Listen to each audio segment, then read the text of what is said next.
Welcome to Common Mind. So now we are going to attempt 2015 first paper of CDS, and we have completed both the papers of 2014.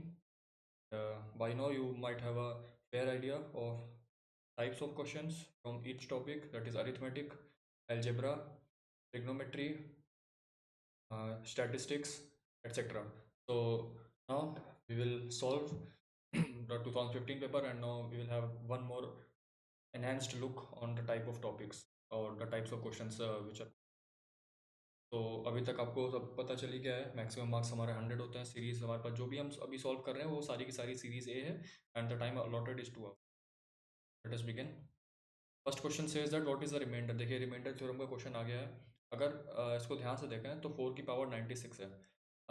इसको manually solve करने के बजाय हम बस इसकी ये देखेंगे कि इसका आता क्या है। जैसे कि 4 की पावर 1 होता है हमारा 4, 4 की पावर 2 होता है हमारा 16, 4 की पावर 3 होता है 64। अगर आप ध्यान से देखें तो आपको एक पैटर्न दिखाई देगा कि यदि आप 4 को 6 से डिवाइड करोगे तो रिमाइंडर 4 आएगा। इसको जब आप 6 से डिवाइड करोगे इस केस में भी रिमाइंडर 4 आएगा, और जब आप इसको 6 से डिवाइड करोगे तब भी इसमें रिमाइंडर 4 आएगा। यानी कि 4 की पावर 4 जो आएगा उसमें भी रिमाइंडर 6 आएगा, 5 आएगा उसमें भी रिमाइंडर 6 आएगा। तो 4 की पावर 96 को जब आप 6 से डिवाइड करोगे तो वही यही सेम पैटर्न फॉलो होके जो रिमाइंडर हमारे पास वो कितना आ जाएगा, 4।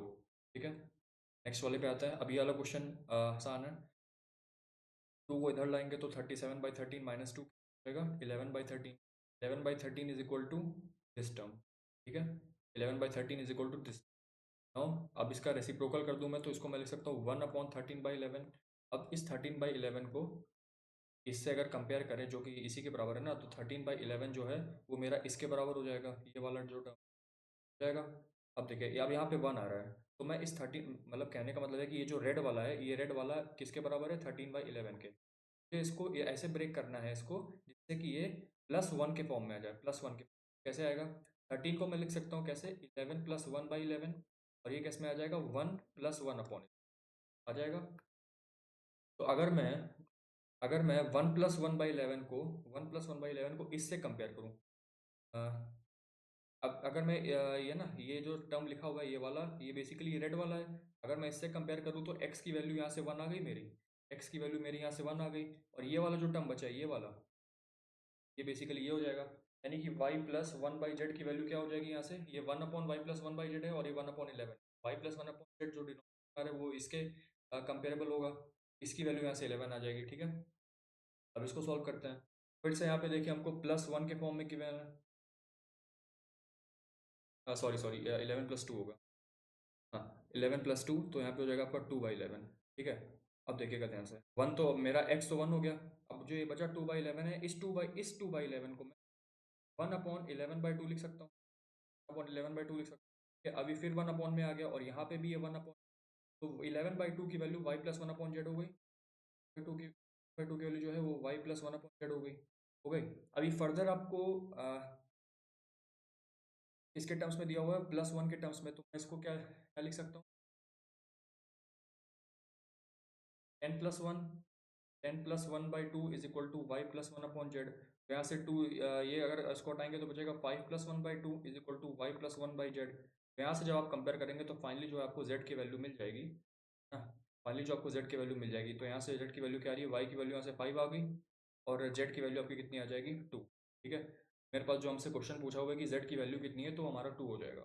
ठीक है, for what value of k is x-5 is a factor. तो x-5 यदि इसका फैक्टर है तो x = 5 इसको सेटिस्फाई करेगा और इसको 0 के बराबर कर देगा एट x = बस पुट करना है। तो 5 क्यूब होता है 125, 5² 25 × 3 75 प्लस 5k - 10 = 0। तो यहाँ से k की वैल्यू निकाल देंगे। 125 - 75 कितना हो जाएगा, 50। 50 - 10 और का हो जाएगा 40। तो 40 इज इक्वल टू -5k, तो k is equal to -8। Next question, अब इसको सिंप्लीफाई करना है। सिंप्लीफाई करने के लिए हमको ये जितने भी टर्म्स हैं इनको पहले पहले डिनोमिनेटर को सिंप्लीफाई करो तो मेरे पास आ जाएगा 5√5 - 2√20 को क्या लिख सकते हैं, और 4√5 है ना, मतलब 2√20 को हम 4√5 लिख सकते हैं, -32 को क्या लिख सकते हैं, 4√2, और यहाँ पे इसको क्या लिख सकते हैं, इसको लिख सकते हैं 5√2। लिख सकते हैं। और जब इसको सॉल्व करेंगे तो ये मेरे पास बचेगा √5, 5√5 माइनस 4√5 बचेगा सिर्फ √5, और ये आपका क्या बचेगा प्लस रूट,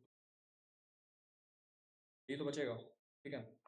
उसके बाद मतलब फाइनली मेरे पास एक्सप्रेशन क्या बचा, 5 प्लस √10 अपॉन √5 प्लस √2। अब इसको रैशनलाइज कर देते हैं, √5 माइनस √2 और √5 माइनस √2, तो इसको सॉल्व करेंगे तो आएगा 5√5 माइनस 5√2 प्लस 10√5, या मतलब कि कितना √50 हो गया ना। √50 क्या हो जाता है 5√2 माइनस √20 कितना हो जाता है 2√5 अपॉन में इसका स्क्वायर माइनस इसका स्क्वायर यानी कि 3। तो -5√2 प्लस 5√2 कैंसिल आउट हो गया। यहाँ से इसको सॉल्व करेंगे तो क्या आएगा मेरे पास 3√5/3, 3 से 3 कैंसिल आउट, तो हमारे पास फाइनल आंसर क्या बचेगा √5, ठीक है। अब आते हैं the digit in the units place. अब देखिए यहाँ पे 1 है तो 1 इंटू 2 2, 2 6, हमसे पूछ रहा है कि इसकी यूनिट डिजिट क्या होगी। अब जाहिर सी बात है यहाँ पे 84 के बाद 85 भी आएगा, और जैसे ही 85 आया, जैसे ही 85 आया 5 इंटू 4 20 हो जाएगा, यानी कि इसका यूनिट डिजिट 0। अब 0 से कोई भी अगर यूनिट डिजिट 0 आ जाए तो आप कोई भी कुछ भी आप मल्टीप्लाई कर दीजिए, प्रोडक्ट कंटिन्यूएशन ये आपका जो रिजल्टेंट आंसर आएगा उसकी यूनिट डिजिट भी 0 ही होगी ऑब्वियसली।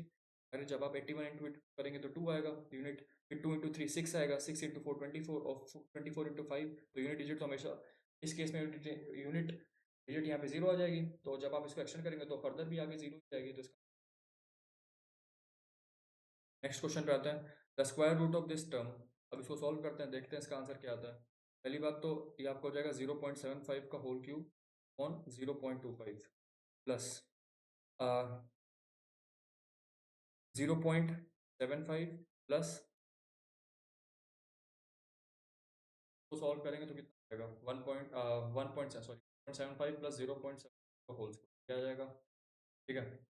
और उसके बाद देखा जाए तो यहाँ से निकालेंगे तो ये कितना आ जाएगा 3, एक और इंटू 0.75 का होल स्क्वायर ये आ जाएगा, प्लस 1.75 1.75 प्लस 0.75 का होल स्क्वायर। इसका इस पूरे टर्म का बेसिकली हमसे अंडर रूट पूछा, अंडर रूट कितना होगा, ठीक है। जब आप इसको सॉल्व करेंगे 0.75 का होल स्क्वायर यहाँ से कॉमन लेंगे तो 3 + 1 इंटू 4 आ जाएगा, और यहाँ पे आ जाएगा प्लस 1.75, क्या आ जाएगा, ठीक है। फिर इसको और सॉल्व करते हैं, तो अगर इसको मैं ले लूँ कितना हो जाएगा ये 55 इंटू 75/100 इंटू 100, ठीक है। तो आपका हो जाएगा इंटू 4 है, तो ये आपका हो जाएगा 3, ये 4, ये 3, ये 4 और ये 4, तो कितना हो गया 9/4 प्लस 1.75 को मैं लिख सकता हूँ 175/100, 175/100 को फर्दर रैशनल करेंगे तो कितना आ जाएगा 6, 7/4। इसका अंडर रूट लेना है ना, मतलब इस पूरे टर्म का अंडर रूट लेना है ना, हमसे क्वेश्चन में स्क्वायर रूट पूछा हुआ, तो इसका अंडर रूट क्या हो जाएगा 16/4, तो 4 यानी कि अंडर रूट 4, तो इसका आंसर कितना आ जाएगा मेरे पास 2। What is the remainder obtained when this expression is divided by 12। जब भी हमारे पास प्रोडक्ट में टर्म्स गिवन है और हमसे पूछा है कि इस प्रोडक्ट को किसी नंबर से डिवाइड करने पे रिमाइंडर क्या आता है, तो हम इंडिविजुअली उसका रिमाइंडर कैलकुलेट करते हैं। फॉर एग्जांपल हमसे पूछा है कि इस पूरे एक्सप्रेशन का 12 से डिवाइड करने पे रिमाइंडर क्या आता है, तो हम इंडिविजुअली पहले इसका रिमाइंडर देखेंगे। सपोज इसका अगर मैं इसको 12 से डिवाइड करता हूँ और उसका रिमाइंडर आता है R1, इसका रिमाइंडर आता है R2, इसका रिमाइंडर आता है R3, तो जो ओवरऑल रिमाइंडर आता है वो बेसिकली इन सबका प्रोडक्ट होता है। और अब देखिए अगर मैं इसको 12 से डिवाइड करूंगा तो कितना रिमाइंडर आ जाएगा, 12 वन ज़ा 12, 22, 12 वन ज़ा 12, 101, 12 एट ज़ा 96, तो यहाँ रिमाइंडर कितना आ गया मेरे पास 5 इस केस में, आर वन की वैल्यू आ गई 5। अब इसको मैं डिवाइड करूँ तो कितना आ जाएगा 12 वन ज़ा 12, 22, 12 वन ज़ा 12, 103, यहाँ पे इसका रिमाइंडर 7 आ जाएगा, और यहाँ पे कितना आएगा 12, यहाँ पे 9 आ जाएगा, ठीक है 9। अगर मैं इस तीनों को मल्टीप्लाई करूँ तो कितना आएगा 35 इंटू 9 कितना हो जाएगा 5 4 315। अब मैं 315 को फर्दर 12 से डिवाइड करूंगा, बड़ा है। अगर कोई नंबर 12 से छोटा आता है तो वो रिमाइंडर होता है, लेकिन कोई नंबर अगर 12 से बड़ा आ रहा है तो ऑब्वियसली हम वापस से रिपीटिंग साइकिल लगाएंगे, फिर से 12 से डिवाइड करेंगे। इस केस में हमारे पास रिमाइंडर कितना आ रहा है 12 2 ज़ा 24, 75, 12 6 ज़ा 72, तो 26 आ रहा है इसका क्वेश्चन, प्लस 3 जो है आ रहा है इसका रिमाइंडर, ठीक है। इसका रिमाइंडर कितना हो जाएगा 3, बस यही करना है। अब इस वाले क्वेश्चन को देखिए, the equation this has no solution. अगर हमसे पूछता है कि इसमें इंटीग्रल सॉल्यूशन होते हैं कि नहीं एक्स और वाई के, तो इसका सिंपल सा फंडा है कि आपको यहाँ पे जीसीडी लगाना है, GCD of a comma b divides, ये आपके पास ये होना चाहिए। अब यहाँ पे ए बी सी क्या है, तो यहाँ पे आपका ए है ये, आपका ए है ये आपका बी है। पॉजिटिव हमें टोटल पॉजिटिव टर्म्स लेना है, ठीक है, और ये आपका जो कॉन्स्टेंट टर्म है वो सी है। तो हम अगर हमको ये देखना है पहले कि इसका जो जीसीडी होगा, इसका जो जीसीडी होगा, तो क्या वो 11 को डिवाइड कर रहा है? अब देखिए ये 1990173 एक प्राइम नंबर है, प्राइम नंबर है, इसका तो जीसीडी 1 ही आएगा। तो क्या 1 11 को डिवाइड करता है? ऑब्वियसली करता है, 1 जो है 11 को डिवाइड कर जाएगा। तो उस केस में अगर डिवाइड कर जाता है तो वहाँ पे हमारे पास इंटीग्रल सॉल्यूशंस होते हैं इन एक्स एंड वाई, लेकिन क्वेश्चन में गिवन है नो सॉल्यूशन, तो ये पहला स्टेटमेंट गलत। दूसरा हमसे कह रहा है कि the equation this has no solution in integers. अब इसका जीसीडी निकालते हैं। अगर मैं इसका जीसीडी निकालूँ तो जीसीडी ऑफ 3, 12 कितना आ जाएगा? 3 आ जाएगा। क्या 3 जो है 7 को डिवाइड कर सकता है? नहीं, नहीं करेगा, और जब नहीं करेगा तो इसके पास इंटीग्रल सॉल्यूशंस नहीं होंगे। और इसमें स्टेटमेंट में भी लिखा है कि has no solution in integers, तो ऑब्वियसली मेरा सेकंड स्टेटमेंट यहाँ टू होता है, तो इसका करेक्ट आंसर हो जाएगा 2। A student was asked to multiply a number, suppose number was x, suppose number was x, ठीक है, हमने उसको 25 से मल्टीप्लाई किया, he instead multiplied the number by 52, ने 52 से मल्टीप्लाई कर दिया and got the answer 324 more than the correct answer। Correct answer मेरे पास क्या था? 25x, ये मेरा करेक्ट आंसर था, तो उसने करेक्ट आंसर से 324 ज़्यादा लाया, तो मेरे पास इक्वेशन बन गई। अब इस इक्वेशन को सॉल्व करना है।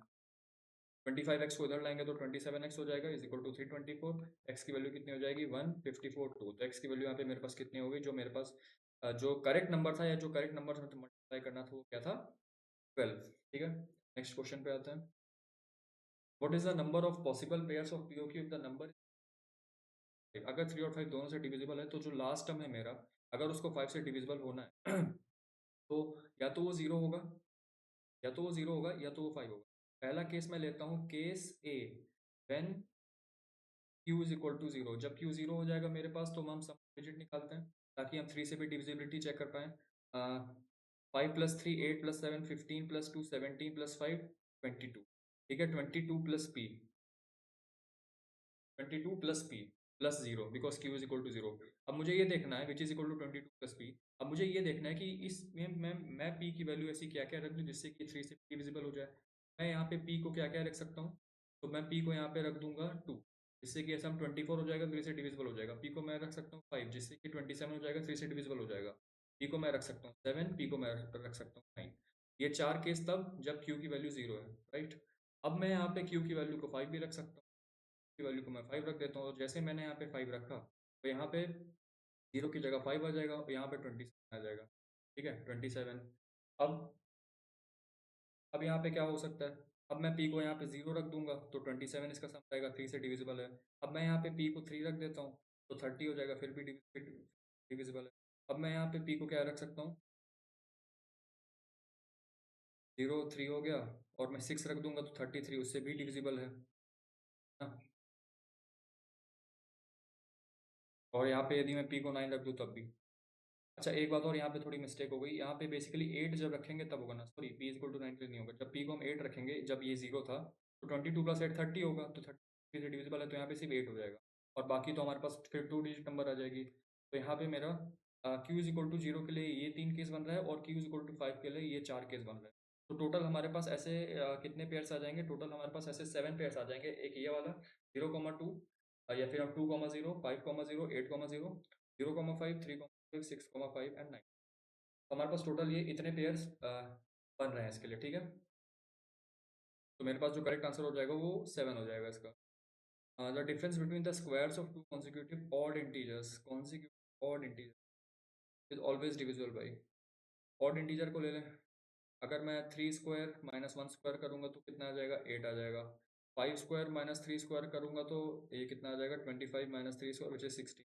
फिर यहाँ पे मैं 7 स्क्वायर माइनस 5 स्क्वायर करूँगा, 49 माइनस 25 कितना हो जाएगा? 24। तो हम देख सकते हैं कि जितने भी ये सारे टर्म्स आ रहे हैं वो किससे डिविजिबल हैं? सबके सब 8 से डिविजिबल, ठीक है। तो हमारा करेक्ट आंसर यहाँ पे क्या हो जाएगा? 8। The expression this is divisible by. अब देखिए हमको चेक करना है कि किस किस से डिविजिबल है। हमारे पास बेसिकली चार ऑप्शन में देखें तो x इक्वल टू 1 पे हमको देखना है और x इक्वल टू 3 पे देखना है। यदि इन दोनों को हम इसमें रखें और अगर ये टर्म जीरो आ जाए तो ऑब्वियसली ये इसका फैक्टर होगा। तो यहाँ पे पहले मैं 1 रखता हूँ तो मेरे पास हो जाएगा Q square minus P T plus 4 pt minus 4 q² plus 3 q² minus 3 pt plus 4 pt minus 3 pt minus P T, ये कैंसिल आउट हो जाएगा। माइनस 4 q² प्लस 3 q² और minus Q square plus Q square zero. तो यानी कि ये पूरा पूरा टर्म जीरो हो गया, यानी कि एक्स इक्वल टू 1 एक फैक्टर है, मतलब x माइनस 1 फैक्टर है। अब 3 का भी रख के देख लेते हैं, क्या 3 भी है फैक्टर। 3 क्यूब हो जाएगा 27 q² हो जाएगा 3 cube 27 pt plus 3 square 9 4 36 pt minus 3 square 9 4 36 square plus 9 q² minus 9 pt। ठीक है, 36 pt माइनस 9 pt कितना हो जाएगा? 27 pt। 27 pt माइनस 27 हो गया जीरो। 27 प्लस 9 36 और 36 माइनस जीरो, तो यानी कि ये वाला एक्सप्रेशन भी जीरो। हमारे पास x इक्वल टू 1 और x इक्वल टू 3 दोनों ही रखने पे यहाँ पे हमें ये एक्सप्रेशन में जीरो वैल्यू मिल रही है। तो मेरे पास ये दोनों ही फैक्टर हो जाएंगे इसके। ठीक है, x minus 1 and x minus. Next वाले सवाल पे आते हैं। The difference between compound interest and simple interest eight the same rate of interest are percent per annum on an amount of this for 2 years. मैंने आपको पहले ही बोल रखा था कि जब डिफरेंस हमारे पास आई एंड एस आई और अगर हमारे पास 2 साल के लिए का फॉर्मूला, डायरेक्ट फॉर्मूला एप्लीकेबल यहाँ पे लगा सकते हैं, R/100 का होल स्क्वायर। ठीक है, ये हमारे पास एक डायरेक्ट फॉर्मूला होता है और यहाँ पे p की वैल्यू 15,000 है। r की वैल्यू मुझे दे रखी है पहले से, सॉरी r की वैल्यू निकालनी है। R/100 का होल स्क्वायर मतलब कि 2, और हमको डिफरेंस कितना दे रखा है 96 का, तो इसको 96 के बराबर कर देंगे। ठीक है, 100 यहाँ से कैंसिल आउट हो जाएगा तो 100 से 100 और एक जीरो और जाएगा, और यहाँ पे आपके पास 510 R स्क्वायर इक्वल टू 96। यहाँ से 2, यहाँ से 3, यहाँ से 2, 48 × 3। आर स्क्वायर की वैल्यू कितनी आ जाएगी 4, 144। तो आर की वैल्यू कितनी आ जाएगी 12। ठीक है, तो मेरे पास 12। एक मिनट यहाँ थोड़ी सी मिस्टेक हो गई है। तो फिर से कैलकुलेट करते हैं। 96 is equal to 15/10 r square. तो 5 3 ज़ा 5 2 ज़ा, यहाँ से 3 से कैंसिल आउट हो जाएगा तो कितना बनेगा 332। तो आर स्क्वायर की वैल्यू यहाँ से कितनी हो जाएगी मेरे पास 64। तो आर की वैल्यू कितनी हो गई 8। ठीक है, नेक्स्ट क्वेश्चन पे आते हैं। What is the maximum value of n if the number is this. अब हमसे पूछा है कि इसको 5 के फैक्टर्स में ब्रेक करो। 35 को मैं लिख सकता हूँ 5 × 7, इसको मैं लिख सकता हूँ 5 × 9, इसको मैं लिख सकता हूँ 5 × 11, इसको मैं लिख सकता हूँ 5 × 12। इसको 124 को लिखने की जरूरत नहीं है अगर ये किसी में फैक्टराइज होगा ही नहीं। इसको मैं क्या लिख सकता हूँ 5 × 5 × 3। ठीक है, तो मेरे पास मैक्सिमम इसका कितना बना 1 2 3 4 5 और 6।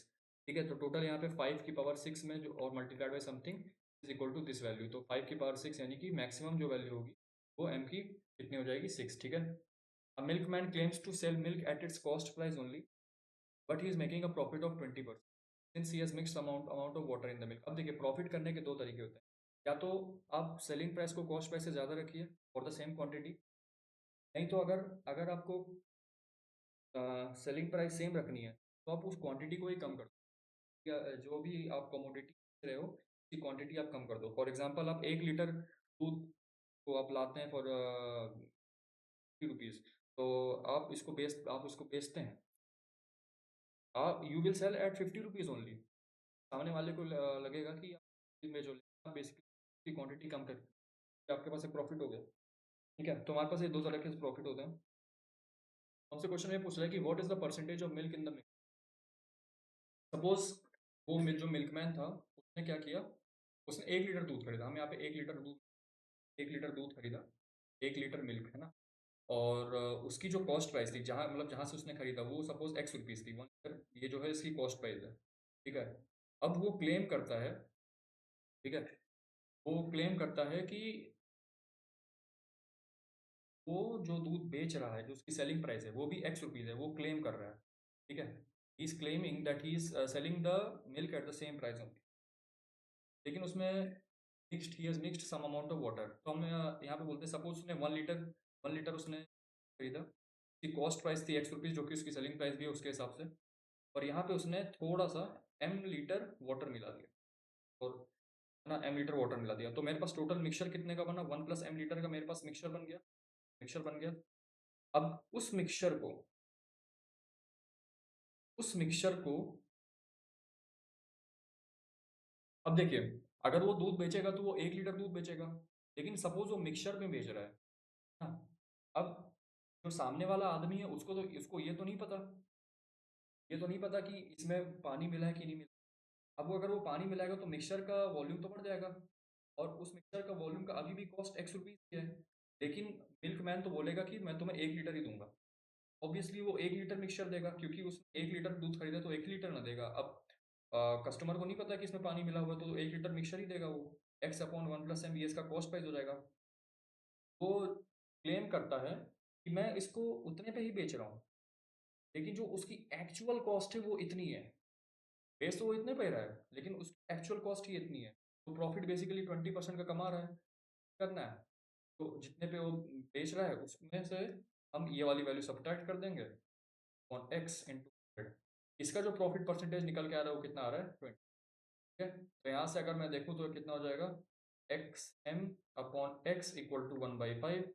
एम की वैल्यू यहाँ से आ गई 1/5, यानी कि उसने 1 लीटर दूध में 0.02 या फिर 0.2 लीटर बोल दें वाटर ऐड किया हुआ है। 1/5 लीटर वाटर उसने ऐड किया हुआ है। ठीक है, अब हमसे पूछ रहा है कि what is the percentage of milk in the mixture. Mixture में परसेंटेज ऑफ मिल्क कितना है? तो टोटल मेरे पास कितना हो गया मिक्सचर? मेरे पास मिक्सचर का कितना लीटर हो गया? 1 + 0.2 लीटर मिक्सचर हो गया। ठीक है, 1.2 लीटर मिक्सचर हो गया। अब हमसे पूछा है कि परसेंटेज ऑफ मिल्क 1 लीटर, उसमें 1 लीटर मिल्क है और 1.2 लीटर मिक्सचर है, तो उसका परसेंटेज निकाल देंगे कितना हो जाएगा। ये आपका कुछ समथिंग अराउंड होगा 10/12 5/6, यानी कि 500/6%, यानी कि ऑब्वियसली 250/3%। ठीक है, नेक्स्ट वाले क्वेश्चन पे आते हैं। There is a 60% increase in an amount in 6 years at simple interest. What will the compound interest on 12,000 after 3 years at the same rate of interest? 60% increase in an amount. तो देखिए, अब यहाँ पे बोले 60% increase है, तो obviously जो हमारा सिंपल इंटरेस्ट होगा वो कितना हो जाएगा?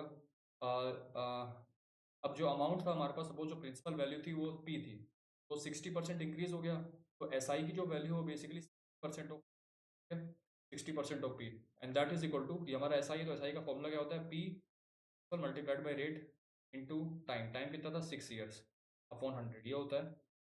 पी से पी कैंसिल आउट हो जाएगा, 100 से 100 कैंसिल आउट हो जाएगा, 6 से कैंसिल आउट होगा, तो आर की वैल्यू आ गई 10। यानी कि इस रेट ऑफ इंटरेस्ट से वो 60, जो अमाउंट है वो 60% डिक्रीज हो गया इन 6 years। तो what will be the compound interest on the 12,000 at the same rate of interest? तो कंपाउंड इंटरेस्ट का फॉर्मूला होता है मेरे पास principal value which is 12,000 into 1 + R/100 power n-1, ये फॉर्मूला होता है। तो इस फॉर्मूले को अप्लाई करके हम निकाल देते हैं। पी की वैल्यू है 12,000, 1 + R की वैल्यू कितनी है?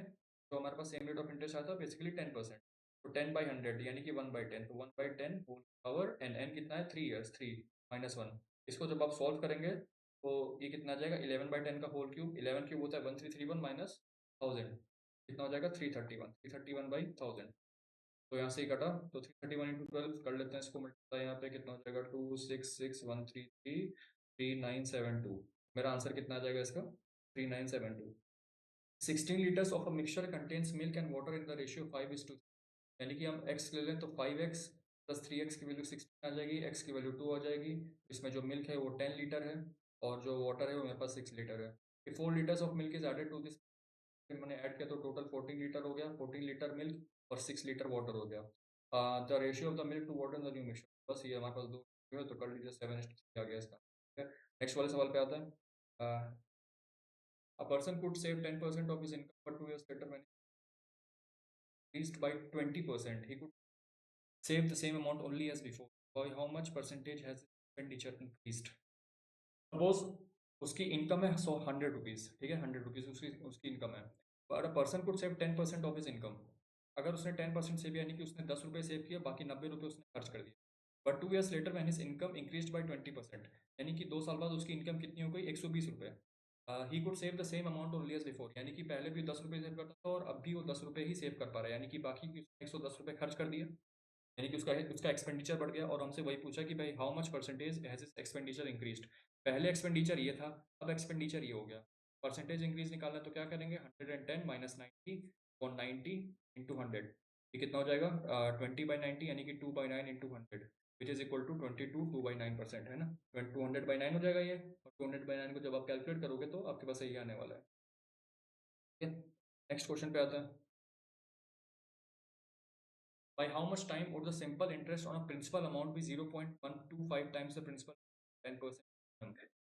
Um, by in how much time would the simple interest on a principal amount be 0.1? अब देखिए सिंपल इंटरेस्ट हमको बोला है कि वो कितना है प्रिंसिपल का 0.125 टाइम्स यानी कि 125/1000 times of the principal amount equal to p into r कितना है 10% इंटू टाइम, टाइम हमसे पूछा है बाई 100। ठीक है, 100 से कैंसिल आउट हो जाएगा और यहाँ से ये 2 हो जाएगा, पी से 5 और ये कितना हो जाएगा 25, ये हो जाएगा 2, ये 2 और ये 2। टाइम इज इक्वल टू कितना हो जाएगा, सॉरी ये 5 होगा ना, हाँ 5 हो जाएगा और ये 2 जाएगा तो 5/4 हो गया। बस टाइम की वैल्यू यहाँ पे कितनी आ गई 5/4, 1/4, ये जो इसका आंसर हो जाएगा।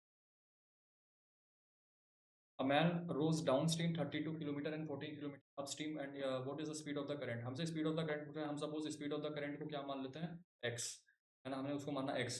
तो डाउनस्ट्रीम में उसकी टोटल स्पीड 32 प्लस x होती है और अपस्ट्रीम में 14 माइनस 8।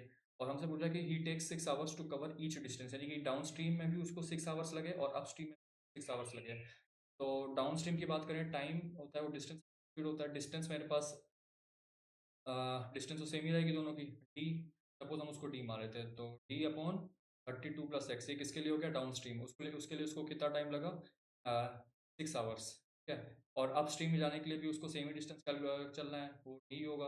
और अप स्ट्रीम के लिए उसकी स्पीड कितनी जाएगी 14 माइनस एक्स, उसके लिए भी इसकी स्पीड कितनी हो जाएगी आपकी 6 आवर्स। ठीक है, तो अब जब इन दोनों को इक्वेट करेंगे यहाँ से d upon 32 plus x equal to d upon 14 minus x, यहाँ से कैंसिल आउट हो गया, 14 minus x equal to 32 plus x, तो कितना हो जाएगा ये, ओ सॉरी सॉरी, इसको मैंने डिस्टेंस को गलती से वो ले लिया, एक मिनट।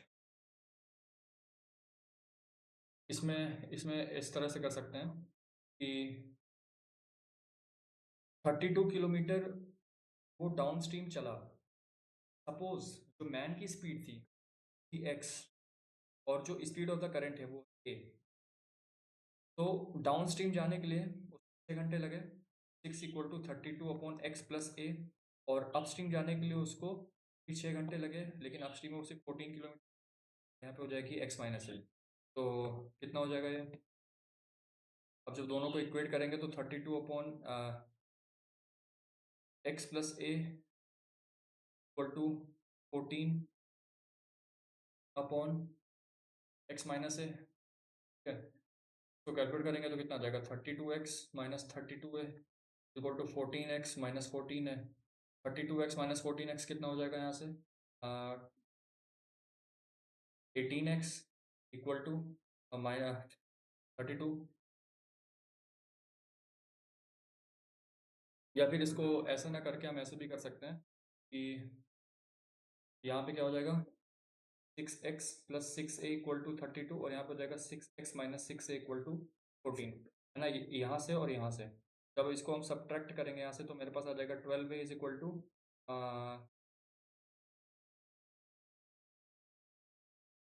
इसको सब्ट्रैक्ट करेंगे तो कितना आ जाएगा 14 और 18, तो a की वैल्यू यहाँ से कितनी आ जाएगी 18/12 यानी कि 2/3, तो 3/2 यानी कि 1.5 किलोमीटर पर आवर। आप ऐसे करेंगे तो ज़्यादा सही रहेगा, अगर आप इस तरीके से जाएंगे इस वाले से तो थोड़ा सा शायद आंसर नहीं आ पाएगा। नेक्स्ट क्वेश्चन पे आता है। A car travels the first 1/3 of a certain speed with speed of 10 kilometre per our. First 1/3 यानी कि सपोज टोटल डिस्टेंस है मेरे पास डी, तो वो d/3 के इंटरवल्स में जा रही है। The next 1/3 is speed with the distance with the speed of this, and the last 1/3 distance with the speed of this. The average journey of the whole car. Average क्या पूछा है, average speed क्या होता है total distance अब total time t1 plus t2 plus t3। अब हमको t1 plus t2 plus t3 निकालना है, तो t1 की वैल्यू कितनी आ जाएगी 1/3 यानी कि d/3 ऑन में 10 किलोमीटर पर आवर। t2 की वैल्यू कितनी आ जाएगी d/3 अपॉन 20 और t3 की वैल्यू कितनी आ जाएगी d/3 अपॉन 60। ठीक है, तो ये आपका हो जाएगा d/30, आपको हो जाएगा d/60, ये आपका हो जाएगा d/180, D upon d/30 plus d/60 plus d/180। ठीक है, तो कितना हो जाएगा, यहाँ पे हो जाएगा d/6d plus 3d plus d, और 180 ऊपर चला जाएगा, 180d/10d, डी से डी कैंसिल, जीरो से जीरो कैंसिल, तो मेरे पास आंसर क्या आ जाएगा इसका, 18 km/h। Persons A and B start simultaneously from two places c kilometre apart। यहाँ पे A है, यहाँ पे B है, या फिर सपोज इसको मान लेते हैं A यहाँ पे है, B यहाँ पे है, और ये दोनों जो है c किलोमीटर अपार्ट। ठीक है, अब walk in the same direction, suppose इस डायरेक्शन में चल, A travels at the rate of p kilometre per hour and Q travels at the rate of q kilometer per hour, and A has traveled before he overtakes B distance of, then मतलब कहने का मतलब ये है कि A कितना दूरी चल गया जैसे कि वो B को ओवरटेक कर ले, मतलब जब वो B को ओवरटेक कर रहा होगा तो वो अपने इनिशियल पोजीशन से कितना दूर चल गया। ठीक है, तो यहाँ पे बस ये ट्रिक लगा सकते हैं, सपोज A और B जाके यहाँ पे कहीं मिले, ए और बी यहाँ पे जाके कहीं मिले, तो टाइम सपोज ये जो बी ने इतनी डिस्टेंस चली वो थी एक्स, और सी यहाँ पे जब चल के आएगा तो कितना डिस्टेंस चलेगा, सी प्लस एक्स। अब दोनों के दोनों यहाँ पे सेम टाइम पे पहुंच रहे हैं, जिस टाइम में ए यहाँ पे पहुंचेगा उसी टाइम में बी यहाँ पे पहुंचेगा, तो दोनों का टाइम इक्वेट कर देते हैं, तो टाइम ऑफ ए कितना हो जाएगा, टोटल डिस्टेंस उसने कितना चला सी प्लस एक्स, और स्पीड कितनी थी टी, और टाइम ऑफ बी मेरे पास कितना हो जाएगा, उसने चली डिस्टेंस सिर्फ एक्स और स्पीड कितनी थी क्यू, तो t of a is equal to t of b हो जाएगा बस। यहाँ से मेरे पास x की वैल्यू आ जाएगी, तो c q plus x q is equal to p x, तो यहाँ से मेरे पास x की वैल्यू आ जाएगी c q upon p minus q, c q upon p minus q, ये मेरे पास आ जाएगी x की वैल्यू। अब मेरे को लेकिन ये वो चाहिए कि a ने कितना डिस्टेंस ट्रेवल किया, तो a में डिस्टेंस ट्रेवल किया c प्लस एक्स, यहाँ पे c को इसमें जोड़ देंगे, हो जाएगा c p upon p minus q. ठीक है, c p upon p minus q, तो मेरे पास आंसर इसका करेक्ट क्या हो जाएगा, b option. For what value of k does the pair of equations this and this yield a unique positive solution, तो वाई यहाँ से हम लिख सकते हैं वाई स्क्वायर की वैल्यू एक्स स्क्वायर हो जाएगी, वाई स्क्वायर की वैल्यू जो है वो एक्स स्क्वायर हो जाएगी, तो यहाँ पे रखेंगे तो मेरे पास आ जाएगा x 2x square plus k square minus 2kx equals to 1। अब यहाँ पे हमें बोला है कि यूनिक, यूनिक मतलब सिर्फ एक सॉल्यूशन होना है, और पॉजिटिव पॉजिटिव, तो ऑब्वियसली यहाँ पे जो है मेरा पॉजिटिव के लिए, तो मेरे पास ये जो एक्स स्क्वायर का जो टर्म है वो ग्रेटर देन जीरो होना चाहिए, वो वाई के लिए, लेकिन हमें हमें यहाँ पे किसके लिए बोला है, एक्स के लिए, unique positive solution of x. तो भैया सॉल्यूशन आ रहा है तो डिस्क्रिमिनेंट ग्रेटर देन जीरो होगा, और यूनिक आ रहा है तो डिस्क्रिमिनेंट इक्वल टू जीरो, इसका डिस्क्रिमिनेंट आके जीरो के बराबर कर देते, कितना हो जाएगा 1 + 8 × 2,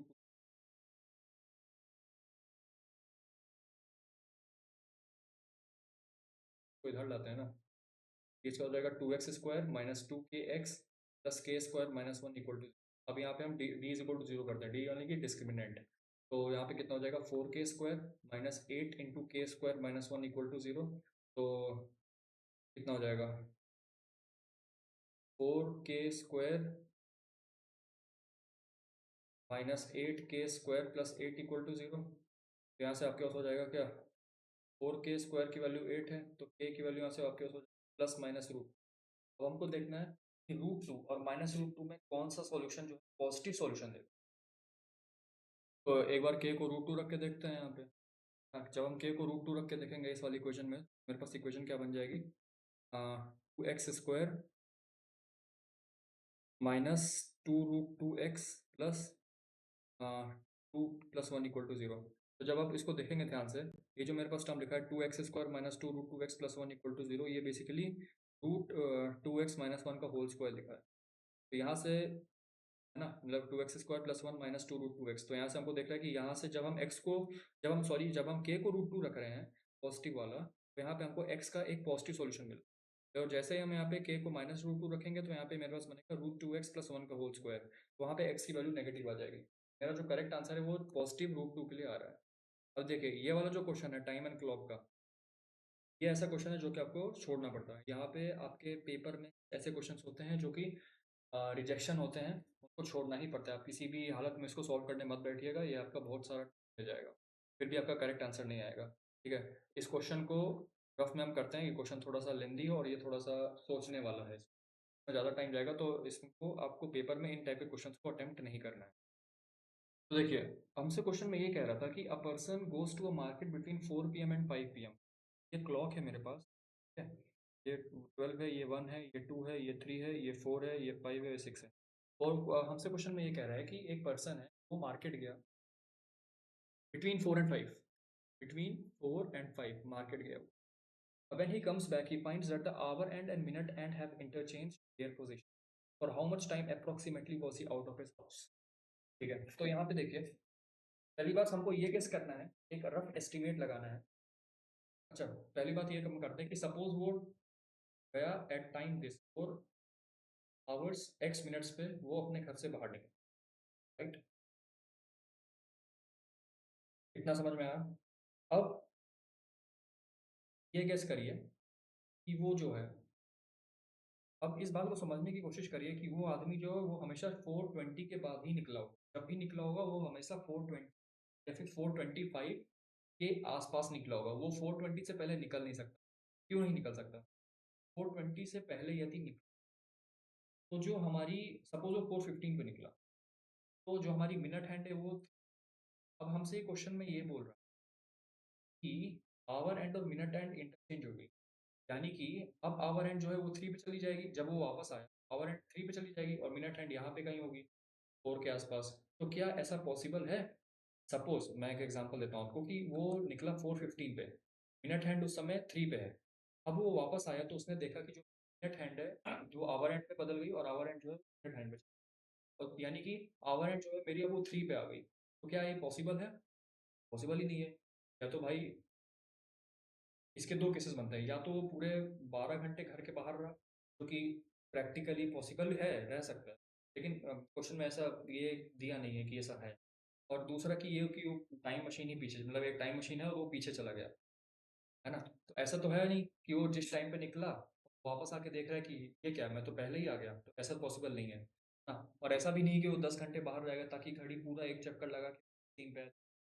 तो आप इसको समझने की कोशिश करिए कि वो हमेशा 4:15 के बाद ही निकला, मतलब 4:15 तो छोड़िए, 4:20, और 4:20 भी छोड़िए, वो आइडियल टाइम जो उसके बाहर निकलने का है वो है बेसिकली 4:22.5 से लेकर 4:25 के बीच में, या फिर ऐसा कुछ 4:25 से लेकर 4:26 तक भी मैक्स टू मैक्स जा सकता है। 4:30 भी नहीं होगा। अब देखिए 4:30 क्यों नहीं होगा?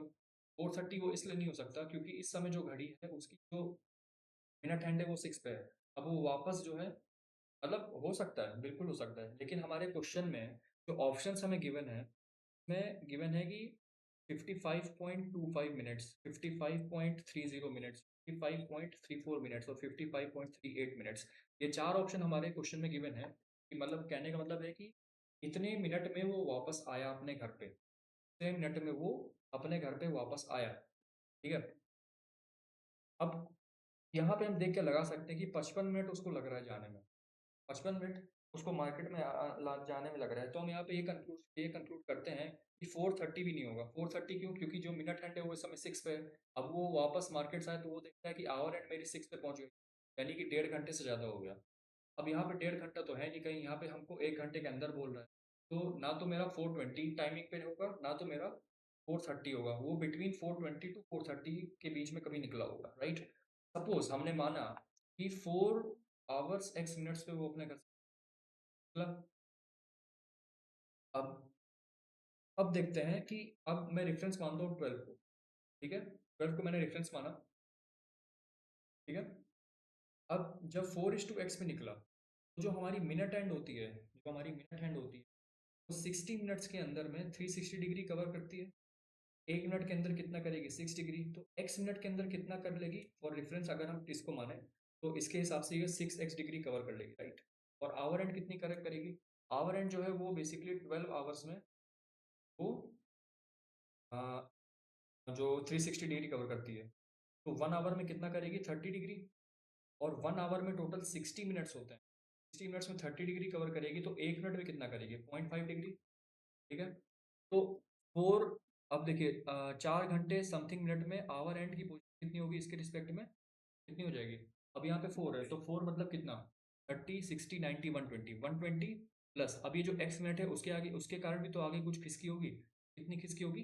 0.5 इंटू एक्स, मतलब एक्स, हाँ ठीक है, 0.5 इंटू एक्स। तो ये मेरी हो गई मिनट हैंड, राइट? हो गई मेरी मिनट हैंड की, ये मेरी हो गई आवर हैंड की, ये हो गई इसकी पोजीशन। अब देखिए, वो वापस आ रहा है 1 घंटे के अंदर। ऑब्वियसली वो वापस कब आएगा? जब 5 आवर्स समथिंग मिनट्स में कुछ आएगा। ये इतना तो कंफर्म है कि वो 5, वो जो आवर होगा रिटर्न का वो 5 होगा, लेकिन मिनट्स हमको कंफर्म नहीं।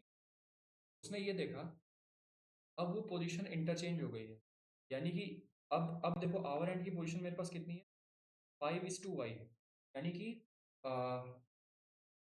कितना हो जाएगा ये? 30, 60, 90, 120, 150, 150 प्लस 0.5 इंटू वाई, ये किसकी हो गई? आवर एंड की, जब वो रिटर्न पे आया। और मिनट हैंड की कितनी हो जाएगी? 6y। लेकिन जब वो आया, देखा आवर एंड और मिनट एंड की पोजीशन बदल गई है। तो जब पोजीशन बदल गई है, तो मैं इस वाले आवर एंड को इस वाले मिनट से इक्वेट कर देता हूँ। सॉरी सॉरी, एक मिनट, ये आवर थोड़ी ना था, ये तो मिनट थी। ये मिनट थी और ये है आवर की, ठीक है? तो जब वो वापस आया तो उसकी जो आवर हैंड की पोजीशन वो पहले वाले मिनट हैंड के बराबर थी, यानी कि इसको मैं इससे इक्वेट करूंगा। और जो अभी की मिनट हैंड है वो पहले वाले की आवर हैंड की पोजीशन इक्वेट कर दूंगा, ठीक है? तो 150 plus 0.5y is equal to 6x, है ना? एक इक्वेशन मेरे पास ये हो गई। दूसरी इक्वेशन मेरे पास क्या हो जाएगी? 120 plus 0.5x equal to 6y, ठीक है? तो जब इनको सॉल्व करते हैं, ठीक है ना, जब आप इसको सॉल्व करेंगे तो कितना आ जाएगा ये? 300 plus y is equal to 12x, ये पहली इक्वेशन बनी मेरे पास। दूसरी इक्वेशन क्या बन जाएगी?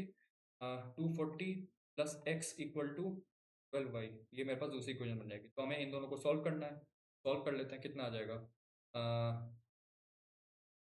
इसको मैं 12 से मल्टीप्लाई करता हूँ, 3600 plus 12y is equal to 12x। ये 12 से पहले मल्टीप्लाइड है तो कितना हो जाएगा? 240 minus 12y is equal to minus x. दोनों को ऐड कर देंगे तो हो जाएगा ये 0.83840 इज इक्वल टू 11x। तो यहाँ से x की वैल्यू कितनी आ जाएगी?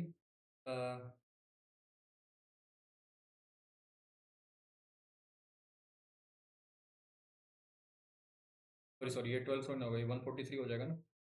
12 से मल्टीप्लाई किया तो कितना हो जाएगा? 144। तो ये कितना हो जाएगा? 143। तो x की वैल्यू मेरे पास आ जाएगी 3840 by 143 is approximately equal to 26.85 के अराउंड में आ रहा है, ठीक है? और जब y की वैल्यू निकालेंगे तो कितना आ जाएगा? y की वैल्यू निकालेंगे तो कितना आ जाएगा?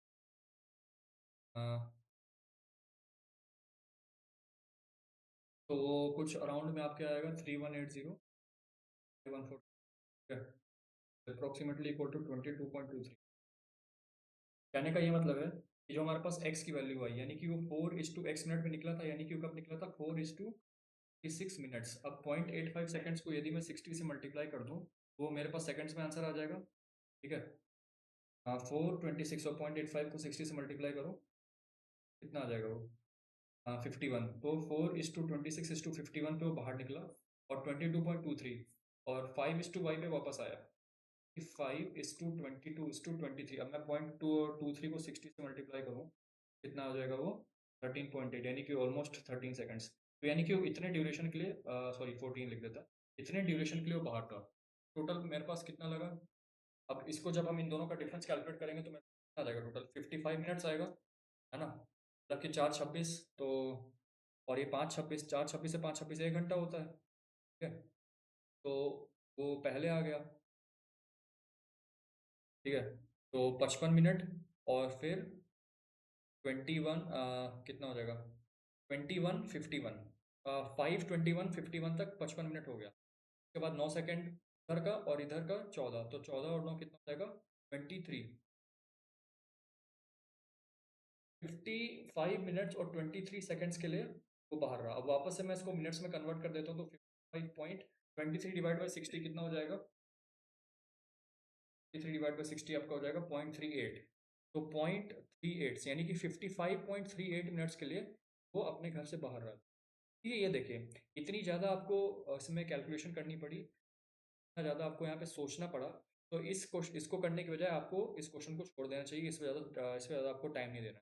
मेरे पास जो करेक्ट आंसर हो जाएगा वो 55.38 होगा। इसका आंसर कितना हो जाएगा? 55.38। ये क्वेश्चन आपको इसलिए दिए ही जा रहे हैं ताकि आप इनमें टाइम वेस्ट करें और बाकी क्वेश्चन आसान हो। अब आते हैं नेक्स्ट वाले पे। The efficiency of P is twice that of Q, यानी कि पी की यदि क्यू की एफिशिएंसी एक्स है तो पी की एफिशिएंसी कितनी है? 2x है। There is the efficiency of p plus q together is 3 times that of r. P plus q की टुगेदर एफिशिएंसी कितनी हो जाएगी? 3x। और इस 3 टाइम्स दैट ऑफ आर, यानी कि आर की भी एफिशिएंसी x है। अगर आर की एफिशिएंसी x है तभी तो पी प्लस क्यू की एफिशिएंसी 3x होगी ना। वही तो क्वेश्चन में बोल रहा है हमसे। इफ पी क्यू आर, अब देखिए यहाँ पे ना टाइम तीनों के लिए सेम है, वर्क तीनों के लिए सेम है, तो यहाँ पे सिर्फ एफिशिएंसी को कैलकुलेट कर रहा है। If P Q R work together on a job, in what ratio should they earn there earnings? They should earn there earnings in the ratio of their efficiency. भाई जो जितना ज़्यादा एफिशिएंट होगा उतने ज़्यादा एफिशिएंसी से वो पैसे कमाएगा। तो यहाँ पे हम देख सकते हैं कि p is to q is to r, यहाँ पे एफिशिएंसी ज़्यादा है, वो 2x ही हो जाएगी। फिर ये क्यू की एक्स क्यू और आर की भी एक्स क्यू एक्स से कैंसिल आउट हो जाएगा। 2:1 के रेशियो में तो वो तीनों अपनी अर्निंग्स को शेयर कर रहे हैं। ठीक है। In a flight of 600 kilometre an aircraft was slowed down due to bad weather, its average speed for the trip was reduced by 200 kilometre per hour and the time of flight is 30 kilometre 30 minutes. The duration of the flight is, ठीक है, flight 600 kilometre की flight है, slow down due to bad weather, average speed for the trip was reduced by 200 kilometre. Suppose उसकी actual जो speed थी, जो actual speed थी वो थी x, एक्चुअल स्पीड उसकी थी x, जिसके कारण वो टाइम लेता था y, जिसके कारण वो टाइम लेता था y। तो y is equal to 600 upon x आ गया, पहली इक्वेशन। उसको x स्पीड से वो y टाइम में ट्रेवल करता था 600 किलोमीटर्स। तो ये पहली इक्वेशन आ गई। बस कि aircraft was slowed down due to bad weather, its average speed for the trip was reduced by 200 kilometre, यानी कि उसकी स्पीड कितनी घट गई? x-200 हो गई। टाइम उसको लगा एडिशनल 30 मिनट्स का, और डिस्टेंस उसको उतनी कवर करनी है। तो मेरे पास दूसरी इक्वेशन क्या आ जाएगी? Y time. और चूंकि हमको ऑप्शन आवर में दिए हुए तो मैं मिनट्स को भी आवर में कन्वर्ट कर लेता हूँ, है ना। तो इसका आ जाएगा 1/2 आवर। और पहले से हमारे पास वाई आवर था तो उसको लगे वाई प्लस 1/2 एडिशनल, उसको 1/2 आवर लग गए इस डिस्टेंस को कवर करने में, वही डिस्टेंस को कवर करने में। कब कब? जब उसकी स्पीड 200 से कम हो गई। बस मेरे पास ये दूसरी इक्वेशन आ गई। ये मेरे पास पहली इक्वेशन थी, इन दोनों सॉल्व कर लेना है, आ जाएगा आपके पास। आपको बेसिकली क्या निकालना है? Duration of the flight. तो ड्यूरेशन ऑफ द फ्लाइट निकालने के लिए मेरे को वाई की वैल्यू निकालनी होगी, एक्स को यहाँ पे सब्स्टिट्यूट करना पड़ेगा। एक्स की वैल्यू कितनी है? 600 अपॉन वाई, यहाँ पे रख देते हैं तो हो जाएगा आपके पास y plus 1/2 is equal to 600 upon 600 minus 200 y. ठीक है, यहाँ पे आपके पास हो जाएगा वाई। ठीक है, इसको इधर ले जाते हैं तो यहाँ पे हो जाएगा 2y plus 1/2 equal to 600y upon 600 minus 200y। अब जब यहाँ पे देखोगे आप, जब आप y को 1 रखोगे, जब आप दोनों साइड y को 1 रखोगे तो आपके पास हो जाएगा 3/2 इक्वल टू 600 अपॉन 400, है ना। तो आंसर आपके पास वैसे है। इसको सॉल्व करने के बजाय वो आप रफली यहाँ पे इसको रख के देख सकते हैं, है ना। ठीक है, तो यहाँ पे जब y को 1 रख के देख सकते हैं तो आपके पास आंसर खुद आ जाएगा। इसको सॉल्व करेंगे उसमें टाइम जाएगा, इसलिए डायरेक्टली आप y की वैल्यू देख सकते हैं, आपके पास आंसर आ जाएगा। और याद रहे आपसे ड्यूरेशन पूछ रहा है फ्लाइट का, ना कि उसका कि उसमें आप 30 मिनट्स जोड़ के बोले। तो आपसे ओरिजिनल फ्लाइट की स्पीड, फ्लाइट का टाइम पूछ रहा है कि जब बैड वेदर नहीं था तो उस फ्लाइट की ड्यूरेशन क्या थी, वो यहाँ पे ये पूछना चाह रहा है। ये आप उसमें 30 मिनट्स को ऐड मत कर दीजिएगा, ठीक है, ये इस बात का ध्यान रखिएगा। With a uniform speed, a car covers a distance in 8 hours. Had the speed been increased by 4 kilometers, the same distance would have been covered in this. Distance same है, टाइम हमको लग रहा है कितना? 8 घंटा लग रहा है। डिस्टेंस x है सपोज, सॉरी स्पीड x है, डिस्टेंस है d, 8 is equal to d upon x हो जाएगा। Had the speed been increased by 4 kilometer, the same distance could have been covered in 7 hours and 30 7 1/2, यानी कि 15/2 hours उसको लगते हैं डी डिस्टेंस कवर करने में when his speed has been increased by 4, तो x + 4। तो यहाँ से d की वैल्यू 8x हो जाएगी, यहाँ पे रख देंगे तो हो जाएगा 16x = 15x + 16। तो x की वैल्यू यहाँ से कितनी आ जाएगी, 60। x की वैल्यू 60 आ गई। आपसे पूछा what is the distance covered, distance covered क्या हो जाएगा 8x, x की वैल्यू 60 है तो 8 × 60 कितना हो जाएगा 480 किलो। ठीक है, नेक्स्ट क्वेश्चन पे आते हैं। A runs this times as fast as B। ठीक है, सपोज B की स्पीड x है तो A की स्पीड कितनी हो जाएगी 5/2x। इफ A gives B a start of 80 metre, how far must the winning post the starting point be so that A and B might reach it at the same time। Suppose ये starting point है, ये starting point है और A यहाँ से चला और उसने B को एक हेड स्टार्ट दिया ऑफ 80 मीटर्स का, यानी कि B यहाँ से चल रहा है, है ना। सपोज वो x डिस्टेंस, ये डिस्टेंस हो जाएगी 80 और विनिंग पोस्ट मान लेते हैं, विनिंग पोस्ट सपोज यहाँ पे है, तो यानी कि विनिंग पोस्ट ए से x डिस्टेंस पे, तो ये डिस्टेंस कितनी हो जाएगी x - 80 की, है ना। तो how far must the winning post from the starting point, starting point किसका ए का, क्योंकि ए वहां से शुरू कर रहा है, उसने बी को एक हेड स्टार्ट दी है so that b can start 80 metre, b so that a and b might reach it at the same time. अब ए और बी को सेम टाइम पे पहुंचना है, यानी कि जिस टाइम में ए यहाँ से यहाँ तक पहुंचा उसी सेम टाइम इंटरवल में यहाँ से, तो दोनों टाइम्स को हम इक्वेट कर देते हैं। Time taken by a must be equal to time taken by b. तो टाइम ए कितना हो जाएगा x अपॉन, सॉरी अगर हम यहाँ पे ऑलरेडी हम स्पीड के वेरिएबल को x ले चुके हैं, तो सपोज हम इसको y ले लेते हैं थोड़ी देर के लिए, तो ये आपका y - 80 है। तो कितना हो जाएगा y अपॉन 5/2x, तो यहाँ पे हो जाएगा 2y upon 5x equals to time taken by b। तो टाइम टेकन बाई b कितना हो जाएगा y - 80, y - 80 upon x, x से x कैंसल आउट हो जाएगा, तो 2y = 5y - 400। तो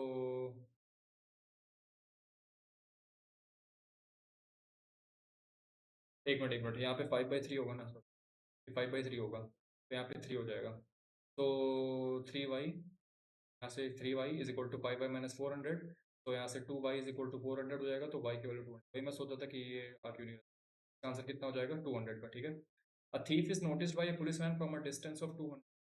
यहाँ पे थीफ है और यहाँ पे पुलिसमैन है, इन दोनों के बीच की दूरी कितनी है 200 metres. The thief starts running and the policeman chases him. The thief and the policeman ran at the speed of 10 kilometers per hour and 11 kilometers. Thief 11 kilometre, sorry जो thief है वो 10 से दौड़ा और पुलिसमैन 11 से दौड़ा। What is the distance between them after 6 minutes? Suppose यहाँ से ये टाइम इज t = 0 पे है, ये टाइम t = 0 से लेकर 6 मिनट तक थीफ ने कितना ट्रैवल कर लिया है 6 मिनट और 10 किलोमीटर पर आवर की स्पीड से। तो पहली बात हम इसको मीटर पर सेकंड में कन्वर्ट कर लेते हैं, तो 10 × 5/18 हो जाएगा। ठीक है, 50/18।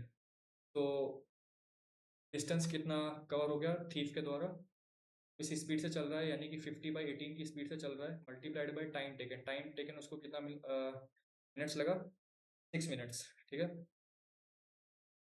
तो यहाँ से कैंसिल आउट हो गया 50/3, यानी कि वो 50/3 डिस्टेंस चल गया इनिशियल पोजीशन से। सिमिलरली पी कितना चला,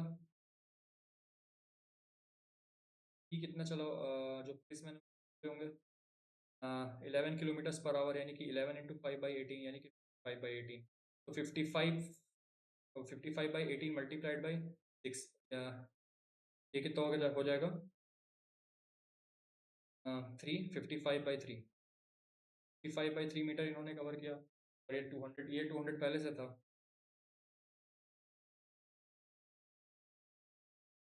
इसको क्या कर सकते हैं, मिनट्स की जगह हम इसको क्या रख दें 6 सेकंड्स में कर देते हैं ना, सेकंड्स में करेंगे तो कितना हो जाएगा 1000 मीटर, और ये कितना हो जाएगा इंटू 60 कर देंगे तो 1100 metres.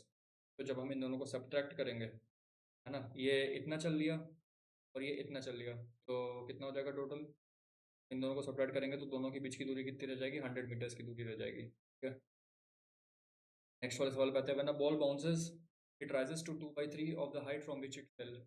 If the ball is dropped from a height of 36 meters, how high will it rise at the third bounce? पहले बाउंस में वो कितना चला? It rises to a 2 by 3. ये 36 2 by 3 करेंगे तो आ जाएगा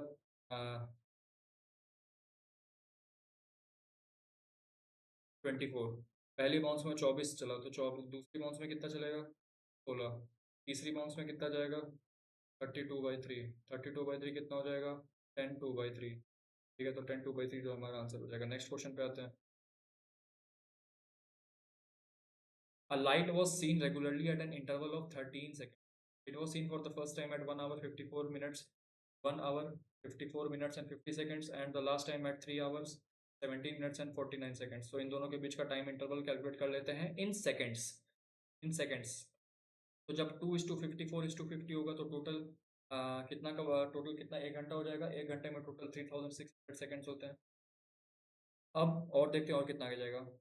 4:03:50 पे 10 मिनट और ऐड होगा। 3:14:50 पे 20 मिनट ऐड हो जाएगा। ठीक है, और 15 16 17 23 मिनट्स और ऐड हो जाएंगे। 23 मिनट्स में बेसिकली 1 सेकेंड और कम हो जाएगा। तो 23 मिनट्स इसको सेकेंड्स में कन्वर्ट करेंगे तो कितना हो जाएगा? 811980। ठीक है, तो 1980 प्लस 3600 जाएगा 5580। ठीक है, 5580 -1 करेंगे तो मतलब 1 सेकेंड कम हुआ ना, तो 5579 हो जाएगा। सॉरी सॉरी, ये 1380 होगा ना, 1380। 1380, तो यहाँ पे 1380 जब ऐड करेंगे कितना हो जाएगा? 0894980 और -1 करेंगे तो 4979। ये थे हमारे नंबर ऑफ सेकेंड्स।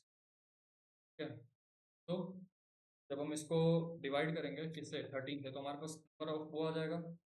ठीक है, 4979 को जब हम 13 से डिवाइड करेंगे तो मेरे पास इसके नंबर ऑफ टर्म्स आ जाएंगे। तो 13 4 13 3 39 107 8 104 और 383 इसका आंसर नहीं होगा। क्यों नहीं होगा? क्योंकि हम कैलकुलेट क्या कर रहे हैं? हम कैलकुलेट कर रहे हैं नंबर ऑफ इंटरवल्स की को, और 13 सेकंड का हर एक इंटरवल है। हम बेसिकली जानते हो कैसे कैलकुलेट कर रहे हैं? हम यहाँ पे 154:50 वाला was seen for the first time at this time, जबकि दिस टाइम पे वो पहली बार लाइट दिखी। लेकिन हम कैलकुलेट कहाँ से कर रहे हैं? हम इसके 13 सेकंड्स बाद से कर रहे हैं। वहां से जब हम काउंट करेंगे तब 383 आएगा, लेकिन हमको इसको भी तो साथ में लेना पड़ेगा ना, और जो हमें एकदम इनिशियल वाली लिखी थी। तो यहाँ पे बेसिकली आंसर 384 हो जाएगा, ना कि 383। इस बात का ध्यान। An automobile financier claims to lending money at simple interest, but he includes the interest every 6 months. कहने का मतलब यह है, अगर प्रिंसिपल मेरे पास 100 रुपए का है तो वो हर 6 महीने पे इंटरेस्ट जोड़ के वो फिर से उसको कर रहा है। ठीक, मैं निकालता हूँ उसके लिए। तो मेरे पास सिंपल इंटरेस्ट क्या हो जाएगा? पहले 6 मंथ्स के लिए 100 R1। ठीक है, if he is charging interest at the rate of 10%, 10% मतलब R1 की वैल्यू 10 हो गई, तो 100 × 10 to 1/2 × 100। ठीक है, 6 मंथ्स का टाइम कितना हो जाता है? 1/2। यस, ठीक है। तो 10/2 यानी कि 5 रुपीज़ हो गया। सिंपल इंटरेस्ट कितना आया 6 महीने के बाद? 5 रुपये। अब यहाँ पे वो सिंपल इंटरेस्ट उसमें ऐड करेगा तो फर्दर हमारे पास प्रिंसिपल क्या बनेगा? 105। अब 105 वो अगले 6 मंथ्स के लिए प्रिंसिपल का काम करेगा। 2R2T/100। ठीक है, कटा यहाँ से कितना हो जाएगा ये? 520। तो 10.5/2 यानी कि 5.25। 5.25 5.25 जब हम इसमें ऐड करेंगे तो कितना हो जाएगा? 110.25। ये मेरे पास फाइनल जो है 1 साल के बाद मेरे पास इसका अमाउंट है। ठीक है, इनिशियल मेरे पास कितना था? 100 कौन में 100 100 से 100 कैंसिल आउट हो जाएगा, तो मेरे पास कितना हो जाएगा 10.25। ये था मेरे पास इफेक्टिव रेट ऑफ इंटरेस्ट। इस वाले रेट ऑफ इंटरेस्ट से मेरा जो है प्रिंसिपल अमाउंट था, जो कि पहले 100 था, वो हर एक 6 मंथ पे सिंपल इंटरेस्ट ऐड करने के बाद वो इतना हो गया। मेरा पास आंसर इसका कितना आ जाएगा 10.25। What are the possible solutions for x of the equation. तो हम इसको सिंप्लीफाई करते ही होता है एक्स की power 1/2 is equals to x की पावर एक्स बाई एन हो जाएगा। दोनों के दोनों बेसिस बराबर हैं। पहली बात तो हमारे पास एक एक्स की वैल्यू तो वन आ जाएगी, इसमें तो कोई शक नहीं। एक एक्स की वैल्यू वन आनी है, तो चाहे वन की पावर हम कुछ भी रखें वो हो जाएगा। दूसरे में मेरे पास क्या हो जाएगा, एक्स की पावर 1/2 की जो वैल्यू है वो वो एक्स बाई एन के बराबर है। तो जब आप दोनों साइड स्क्वायर करेंगे तो आएगा x equal to x square upon n square. X square 1/n², x हो जाएगा x upon n square minus 1 equal to 0। X की वैल्यू 0, ये तो पॉसिबल नहीं है। तो यहाँ से एक्स की वैल्यू कितनी आ जाएगी आपके पास n²। तो एक एक्स की वैल्यू मेरे पास 1 आ गई, और दूसरी 1 जो है मेरा इसका करेक्ट आंसर हो जाएगा। नेक्स्ट वाले सवाल पे आता है। Let a and b be finite non empty sets with the number of elements in A is equal to m and the number of elements in B is equal to n. For let m greater than n, if for some integer A greater than or equals to 1, number of non-empty subsets of A, number of non-empty subsets of A कितना हो जाएगा 2 to the power m minus 1 equal to 2 to the power k plus number of non-empty subsets of B, यानी कि 2 to the power n minus 1। 1 से 1 cancel out हो जाएगा। then which of the following is correct। तो ध्यान से देखिएगा क्या करते हैं। 2 to the power m minus 2 to the power n को इधर ले आओ और इसको रख दें 2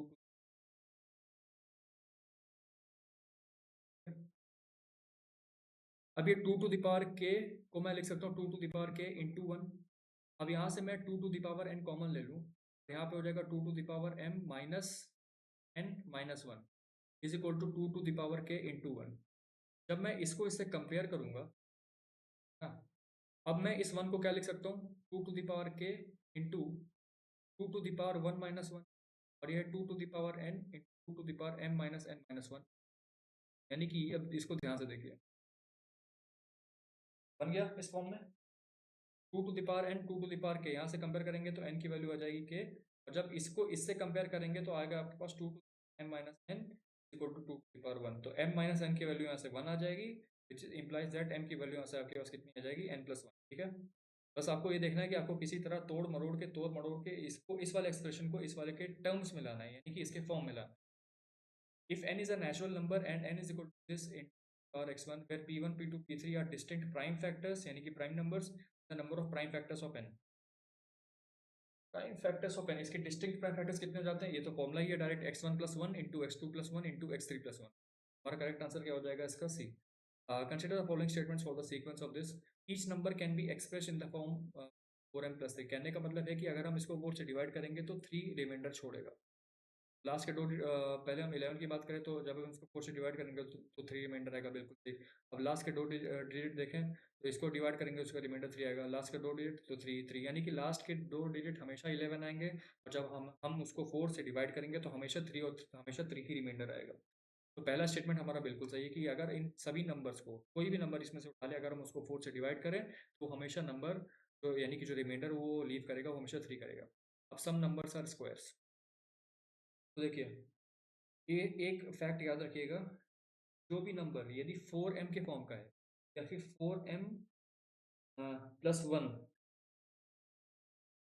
4m+1, इन दोनों नंबर्स को छोड़ के बाकी और कोई नंबर 4 के मल्टीपल्स में ऐसा नहीं जो कि स्क्वायर हो। ठीक है, और ये सारे के सारे नंबर्स 4m+3 हैं, 4m+3 हैं। ठीक है, तो ये एक्सप्रेस नहीं कर सकते, सिर्फ आप उन नंबर्स को एक्सप्रेस कर सकते हो जिसको हम 4m या 4m+1 के फॉर्म में लिखें। m की वैल्यू 1 रखोगे तो 4 आएगा, तो इसको हम 2 स्क्वायर लिख सकते हैं। m की वैल्यू यहाँ पे 2 रखोगे तो ये 9 आ जाएगा, तो ये 3 स्क्वायर हो जाएगा। फिर यहाँ पे 4 रखोगे तो ये आपका 16 हो जाएगा, विच इज़ 4 स्क्वायर। फिर यहाँ पे आप 6 रखो, यहाँ पे आप कितना रख दोगे, 6 रख दोगे तो 25 हो जाएगा, which is equal to 5 square. तो ऐसे ऐसे चलता जाएगा, यानी कि वही नंबर्स जो 4m या फिर 4m+1 के फॉर्म में है, एज अ फैक्ट आपको याद रखना है कि वही नंबर्स जो है हम उनको स्क्वायर्स के टर्म्स में लिख सकते हैं। बाकी all other numbers can not be written, right. तो हमारा करेक्ट आंसर हो जाएगा सिर्फ 1 ओनली। नेक्स्ट वाले सवाल पे आता है। HCF and LCM of two polynomials are x plus y and this। HCF और LCM हमको दिया हुआ, if one of the polynomials is this then other polynomial is, कुछ नहीं करना है, तो बस फॉर्मूला लगा देना है किसका, HCF into LCM equal to product of two number. और एक नंबर हमको पहले से गिवन है क्या, x plus y into x minus y, तो पहले से एक नंबर गिवन है ये वाला, दूसरा हमको निकालना है। तो दूसरा पॉलिनोमियल, सपोज दूसरा पॉलिनोमियल मेरे पास y है, ठीक है, दूसरा पॉलिनोमियल जो है वो मेरे पास y है। तो अब एलसीएम मेरे को ए एक्स प्लस वाई गिवन है, और एक्स प्लस वाई यहाँ पे, तो ये इससे कैंसिल आउट हो गया, यानी कि H C F divided by x minus y जो है वो मेरा नंबर हो जाएगा, यानी कि जो मेरा मतलब नंबर क्या, जो मेरा पॉलिनोमियल है वो हो जाएगा क्या, H C F divided by x minus y, ठीक है। तो इस वाले एक्सप्रेशन को मैं एक्स माइनस वाई से डिवाइड करूंगा, और जो रिमाइंडर आ जाएगा ना, और जो रिमाइंडर आएगा बेसिकली, या फिर मतलब सॉरी, जो क्वेश्चन आएगा वो मेरा आंसर हो जाएगा। तो मैं डिवाइड करता हूँ, तो यहाँ पे मेरे पास क्या हो जाएगा, 3x की पावर 4 पहले में आएगा। तो देखिए 3x की पावर 4 किस किस में है, सब में है, ठीक है। दूसरा मेरे पास टर्म क्या आ जाएगा यहाँ पे, -3x की पावर 4 y, ठीक है। जब इसको हम ऐड करेंगे तो आएगा 8x4 की पावर y, ठीक है। अब फिर यहाँ पे देखते हैं, हो जाएगा +8x cube +8x cube y, तो ये कितना हो जाएगा, 8x की पावर 4 y, ठीक है। तो हमारे पास ये वाला, ये ऑप्शन गया, ये ऑप्शन गया, क्योंकि यहाँ पे माइनस साइन आ रहा है, ठीक है। हमको पूरा नहीं डिवाइड करना, हमको सिर्फ कुछ टर्म्स देखने हैं, और अब हमको बस अगला टर्म देखना है इन दोनों में कि इसमें प्लस और माइनस किस में आ रहा है, ठीक है। तो हमने यहाँ पे लिखा, तो यहाँ पे क्या हो जाएगा, इसका इक्विवेलेंट -8x3y²। तो यहाँ पे मुझे माइनस का साइन लगाना पड़ेगा, जैसे ही माइनस का साइन आया, जैसे ही मतलब जब जब हम इन दोनों को ऐड करेंगे तो कितना हो जाएगा 10। अब यहाँ पे प्लस साइन आया, यहाँ पे मुझे प्लस लगाना पड़ेगा, तो जिसमें प्लस आ रहा होगा अगले में वही आप देख लीजिए, तो इसमें प्लस आ रहा है, इसका आंसर क्या होगा सी। पूरा करने की जरूरत नहीं है, बस थोड़ा हो जाएगा, ठीक है। अभी वाला क्वेश्चन देखिए, let p be a prime number other than 2 और 5, one would like to express the vulgar fraction 1/p in the form recurring decimal, recurring decimal, ठीक है।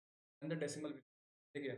डेसिमल्स हमारे पास मेजरली 3 प्रकार के होते हैं, ठीक है। एक होता है नॉन रेकरिंग एंड टर्मिनेट, या फिर आप ऐसे मानो कि जो हमारे पास डेसिमल्स होते हैं, हमारे पास डेसिमल्स होते हैं वो 2 प्रकार के होते हैं, एक होता है टर्मिनेटिंग और एक होता है नॉन टर्मिनेटिंग। हमारे पास दो दो तरह के होते हैं, एक होता है हमारे पास रेकरिंग, रेकरिंग नॉन टर्मिनेटिंग, मतलब जो रिपीट हो रहा है, और जो नॉन टर्मिनेटिंग है। और एक दूसरा होता है हमारे पास नॉन रेकरिंग नॉन टर्मिनेटिंग, मतलब कि जो रिपीट नहीं कर रहा है, जो कि एक रैंडम किसी पैटर्न में आके कोई भी आ रहा है, जैसे पाई हो गया, √2 हो गया, उसमें आप डेसिमल के तो आपको कोई एक पैटर्न दिखाई नहीं देगा, या फिर कोई नंबर रिपीट, ठीक है। और एक होता है रिपीटिंग नॉन टर्मिनेटिंग, मतलब कि नॉन टर्मिनेटिंग तो है, लेकिन कुछ यहाँ पे एक ऐसा फैशन सा होता है, मतलब कोई नंबर्स जो है एक आपको इवन या ऑर्डरली फैशन में दिखाई देंगे, बस रिपीट करेंगे। अब फर्दर ये जो रिपीटिंग नॉन टर्मिनेटिंग वाले होते हैं, या रेकरिंग नॉन टर्मिनेटिंग वाले, फर्दर ये हमारे पास 2 कैटेगरी में होते हैं, एक होता है मिक्स्ड, और एक होता है प्योर।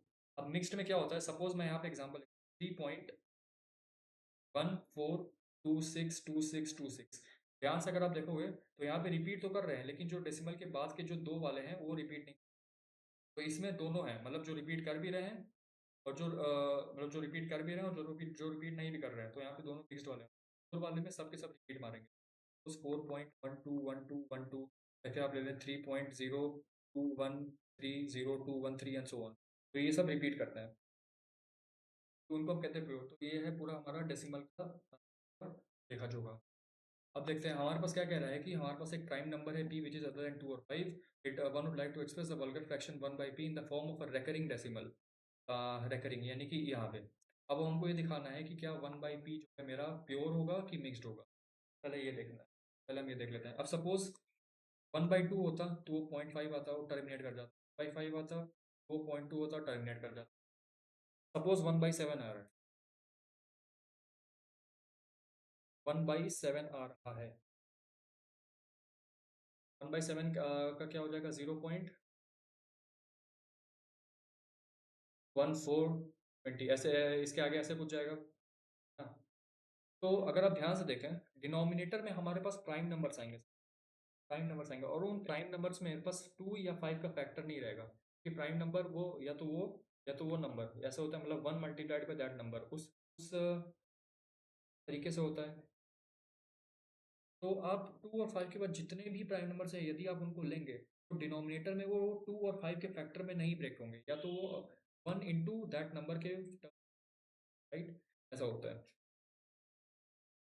और कहने का मतलब है कि 1/7 को 1/1 इंटू 7 लिखें, है ना, 7 को 2 और 5 के फॉर्म में ब्रेक नहीं कर सकते। मैं बार बार 2 और 5 क्यों बोल रहा हूँ, क्योंकि 2 और 5 यदि कभी भी डिनोमिनेटर में आएगा तो आपका वो जो है ना, वो आपका का ये मतलब है, सपोज हम एग्जांपल लेते हैं 1/6 का। अब चूंकि प्राइम नंबर नहीं है, लेकिन ये इसमें 2 आ रहा है नीचे। अब जब 2 आ गया नीचे तो यहाँ पे हमारा प्योर हमारा प्योर तो नहीं, मिक्स्ड बनेगा। मिक्स कहने का मतलब है कि जब आप 6/1 को कैलकुलेट करते हो तो क्या होता है, 0.1640, 6 6 36 40, 0.1666 ऐसे ऐसे जाएगा ये। आप देखेंगे यहाँ पे कि आपको मिक्स्ड मिल रहा है, मिक्स्ड। लेकिन इस बात का ध्यान रखिएगा कि हमारे पास p as a prime number है, प्राइम नंबर, और प्राइम नंबर कभी भी इंटू 5 के फॉर्म में ब्रेक नहीं होगा, ठीक है, 2 इंटू 5 के फॉर्म में वो कभी भी ब्रेक नहीं होगा। तो हमेशा प्राइम नंबर ही रहेगा, 1 into that prime number break होगा। और क्योंकि डिनोमिनेटर में 2 या 5 आ नहीं रहा है, प्राइम ही नंबर आएगा, उस केस में वो मिक्स्ड ना होके वो एक प्योर रेकरिंग डेसिमल, वो जो है एक प्योर रेकरिंग डेसिमल होगा उस केस में, ठीक है। तो यहाँ पे जो मिक्स्ड वाले दोनों ऑप्शन है वो दोनों तो है। अब बचा हमारे पास कि इसका पीरियड जो है विल बी नेसेसरली p-1 या कि सम फैक्टर ऑफ p-। कहने का मतलब है कि इसका पीरियड, अब पहले अब जान लेते हैं कि इसका पीरियड क्या होता है। किसी भी रेकरिंग डेसिमल में उसका पीरियड होता है number of units in the repeating block, मतलब वो जो रिपीटिंग ब्लॉक होता है उसमें कितने यूनिट्स होते हैं, बात किया जा रही है, ठीक है। अब सपोज 1/7 है, 1/7 को यदि मैं कैलकुलेट करता हूँ, ये आपके पास आता है 0.142857, फिर 14285, ऐसे ऐसे रिपीट करता है, तो इसका जो पीरियड हो जाएगा वो कितना हो जाएगा, 6। इसका जो पीरियड है वो बेसिकली 6 हो जाएगा, ठीक है। अब मैं 1/11 का देखूँ, 1/11 का, तो 1/11 क्या हो जाता है, 0.09090, ठीक है। इस केस में इसका जो पीरियड आ रहा है वो कितना आ रहा है, देखो कौन सी ब्लॉक रिपीट कर रही है, 09 वाली, तो पीरियड कितना आ जाएगा मेरे पास 2। इसमें ये वाली यूनिट आपकी रिपीट करी तो इसका पीरियड कितना आ जाएगा टोटल, 6, ठीक है। अब हमसे कह रहा है कि it's period will be some factor of p-1। p-1 यहाँ पे क्या हो जाएगा, 7 वाले केस में p वैल्यू 6 हो जाएगी, 6 का फैक्टर 6, बिल्कुल सही। लेकिन हमसे कह रहा है कि it will be a factor और नेसेसरली 6, मतलब कि अब देखो, अब यहाँ पे इसका पीरियड तो 2 आ रहा है, लेकिन यहाँ पे हम p-1 कैलकुलेट करेंगे तो वो 10 आ जाएगा, और जो इसका पीरियड है वो 10 का फैक्टर है। तो जाहिर सी बात है कि नेसेसरली p-1 तो नहीं होगा, तो जरूरी नहीं कि वो p-1 के बराबर ही हो, वो p-1 हो भी सकता है और उसका फैक्टर भी हो सकता है। तो इसका जो करेक्ट आंसर आएगा वो आएगा option number, that is it's a pure recurring decimal and it's period will be some factor of p-, ठीक है। अब आपको समझ में आएगा कि वो प्योर क्यों है, प्लस उसका फैक्टर p-1 प्योर इसलिए है क्योंकि 1/p जो है वो 2 और 5 से अदर देन है, अदर देन, मतलब कि 7, 11, 13, 19, 20, ये जितने भी प्राइम नंबर है ये सब आ रहे हैं।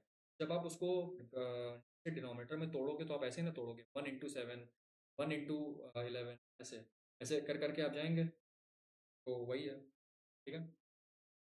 नेक्स्ट वाले सवाल पे आते हैं। There exist only one prime number p, 17 is a, कहने का मतलब हमसे ये कह रहा है कि 17p+1 एक स्क्वायर है, सपोज हमने बोला कि वो n स्क्वायर है, ठीक है, हमने बोला वो n स्क्वायर है, तो 17p को मैं लिख सकता हूँ n² - 1, 17p is equal to n+1 into n-, 17p is equal to n+1 into n-1। अब देखिए, अब प्राइम नंबर जो होता है वो तो हमेशा एक इंटीजर होगा, ऑब्वियसली एक इंटीजर होगा। 17 इंटू दिस प्राइम नंबर, अगर इस p को इंटीजर होना है, अगर इस p को इंटीजर होना है,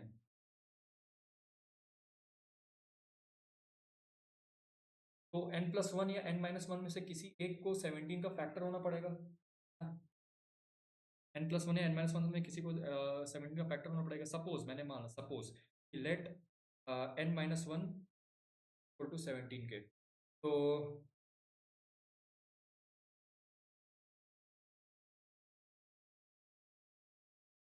है ना, तो यहाँ से n की वैल्यू कितनी आ जाएगी, 17k+1। अभी 17k+1 को यहाँ रखेंगे तो मेरे आ जाएगा 17p equal to 17k+2 to 17k, 17 cancel out हो जाएगा, तो p की वैल्यू कितनी आ जाएगी, 17 है ना, तो p की वैल्यू कितनी आ जाएगी, 17k+2 के, 17k+2 इंटू के, p इज इक्वल टू, अब देखो, अब इस प्राइम नंबर को, ये जो प्राइम नंबर है मेरा, उसको मैं 1 इंटू समथिंग ही तो एक्सप्रेस कर सकता हूँ। प्राइम नंबर को मैं 1 इंटू समथिंग, मैं अगर k की वैल्यू को 1 रखूँ तो k इज इक्वल टू 1 इस कंडीशन को सेटिस्फाई कर, तभी तो 1 इंटू समथिंग आएगा। जैसे मैंने यहाँ पे 1 रखा, 17+2 9, p की वैल्यू सिर्फ एक ही वैल्यू यहाँ पे आएगी, विच इज 19, राइट। अगर मैं यहाँ पे दूसरे केस में यदि इसको मानता कि n+1 की वैल्यू 17k है, तो n की वैल्यू यहाँ से 17k-1, n की वैल्यू 17k-1 होती है, तो 17p is equal to 17k into 17k-2, 17 से 17 कैंसिल आउट हो जाएगा, तो p की वैल्यू कितनी आ जाएगी, k इंटू 17k-2। ठीक है, अब p को हम लिख सकते हैं 1 into p equal to k into 17k-2। k की वैल्यू तो हम 1 होनी है, और कंपल्शन है कि k की वैल्यू 1 होगी, तभी तो प्राइम फैक्टर को वन, प्राइम नंबर जो होता है 1 इंटू प्राइम नंबर लिखते हो, k इंटू दिस लिखो। अगर आप यहाँ पे k की वैल्यू 1 रखते हो, तो आपके पास आ जाएगा 17 इंटू 1 - 2, तो कितना आ जाएगा 15, लेकिन 15 तो p के बराबर है नहीं कि वो प्राइम नंबर हुई, तो हमारे पास सिर्फ एक ही ऐसी प्राइम नंबर आएगी which is 19, that 17 into 19+1 is square. ठीक है, तो आप देखें, if x is the consecutive product of 10 consecutive prime numbers, यानी कि 2 इंटू 3 इंटू 5 टू 2 2 3 5 7 11 13 19, तो ऑन ऐसे करते करते जा रहा है, और उसमें हमने +1 ऐड कर दिया, तो हमसे बोल रहा है कि ये भी एक प्राइम नंबर है। यहाँ पे आपको एक पैटर्न दिखेगा क्या, अब 2 इंटू 3+1 करोगे तो एक 7 आएगा which is a prime number, 3 into 5 +1 करोगे, सॉरी 2 इंटू 3 इंटू 5+1 करोगे तो कितना आ जाएगा 31, वो भी prime number. 2 into 3 into 4 into 5 plus, sorry into 5 into 7 करोगे, अगर 35 इंटू 6 कितना आ जाएगा, 6 इंटू 5 30 इंटू 7 211, वो भी प्राइम नंबर है। तो आप देख सकते हैं यहाँ पे एक पैटर्न फॉलो हो रहा है, जब भी आप कॉन्सिक्यूटिवली प्राइम नंबर्स को बढ़ाते चले जाओगे और उसमें 1 ऐड करो, वो आपको प्राइम नंबर ही देगा। तो आप इसको 10 तक एक्सटेंड करो, +1 करोगे तो एक नंबर आएगा जो कि प्राइम नंबर होगा। तो यहाँ सेकंड स्टेटमेंट भी हमारा सही है, तो इसका करेक्ट आंसर हो जाएगा बोथ 1 एंड 2। नेक्स्ट वाले सवाल पे आते हैं, the sign of the quadratic polynomial is always positive if.